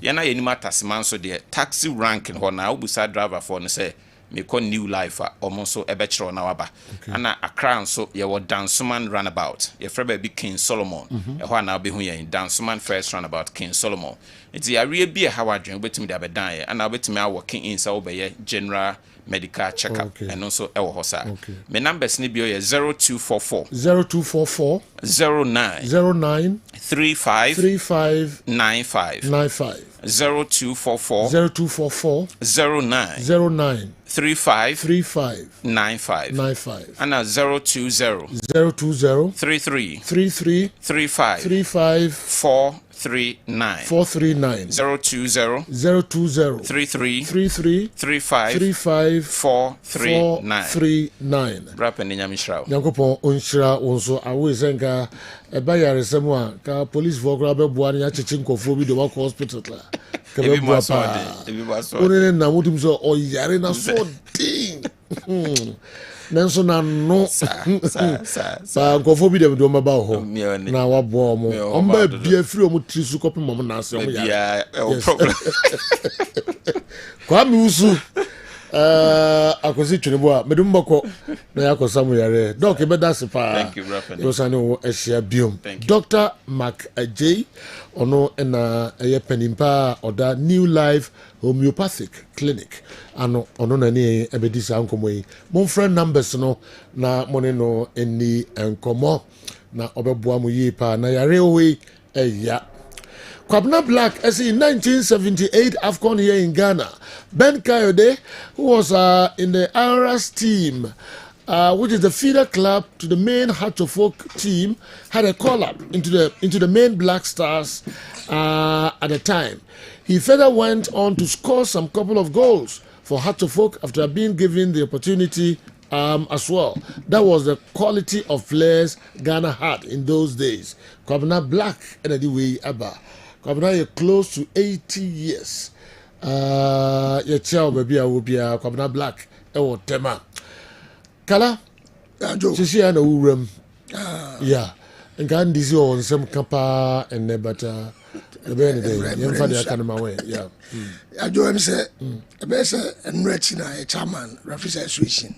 Seja. Mr. George Seja. Yeah. So, Cassim, you Metro TV. If I see Cassim, yeah. Because I say if at the Moka 1.3 billion or so, 130,000 Ghana cedis. Yeah. And Sakarish, I said away from 2014. 2014. Yeah. 11 years. Almost 11 years. Yeah. Wow. I had about the ice coming. I officiate him that time behind me. Say, hey, reference the preference league, no. Because I'm a colleague, sir, and they came to Yake. That are not checking in about refusal. And it's a Mikodi matcha. Nothing to Yaka. I switch in here. A bomb busia. Yeah. Into a bar, and I switch in there. At and no, my man, Baba Dawsa. How? And this referees, no, it's a rag. A rag. And no, can say referees, no. Referees, be on me, Grammy debut. Oh. I'm a dreaming there. 11 years ago now, handle matches. Some better, okay. 2014. Your matches in Kitty on my FA Cup matches. Nawanji. Amontia. Ebi also na association and Casano. Up at Trebiamon. Said the item says Sabede, Ebeka. Okay. Two come match. Okay, interact me preference. That's it. That you know, two come match. That's a uniska. Yet him said, yes, let's can be Sirag system. And Sana, yet all the idea. Okay. And it's near Tibusiana. That's it. Two call up and it's a 5 matches now background. Not on tea. Saudika. Okay. It is saying a cocoye. Names of a cow. Said, baby, I'm on a quaco druno. And maybe say, on Janone or Montanasi, because you was a 15 calendar. Oh, hey. Oh, Casua. Okay. Referees. I a person fancy recreation sports center. A baboa will be. I see. I just say a pen petty for Boshan or Baboy. And so I now quite coincidental. So they enjoy say, can you best on every penny for interest? Okay. And I can say, Bleak near Bashas, yeah, Obia no engage referee. Hi. Kala. Omo engage here. Maybe I am a Casa Brantem na beboa. But time no emwa kra. I love this top. Hala Madrid. Oh, need a con and I do it and so about ni Madrid. I'm Rogu. Why? Beji na fako. Mr. Kudofiano, as a man, I want to come to Kumasi for Paul's funeral. And kindly tell the chief dealer if he can give me one of his private jets. If you let one of his private jets to pick me. Mr. Viano, antenna. Abranti, Missy Onitaku, Jano, live, mano. All right. Do me no more. Every cup matches, no. Has a full ball. Pack academy media man so bo el takwa. Yeah. The Ebekan is a referee Kalankrofo. Mon fam ranko yejuma. Na Genua. Yenti good news. Mubi anko. Okay. Mubi anko yashwe ni a piece of good news. Fantastic protocols. All right. Senema beku yi. Ye peti mu na Rose birthday. Rose come here if you Rose. Breaking news about the Rose. Young was so happy birthday. Yami ma on kwatenten wati onhira onyo kese na obi bia oye bia no omanenye kama pa Rose, our own Rose, happy birthday. Yami sha ye de besia na breaking news of the phone so about the transit dem nyina ase ye live commentary beba afa ye MTN FA Cup matches no yakram.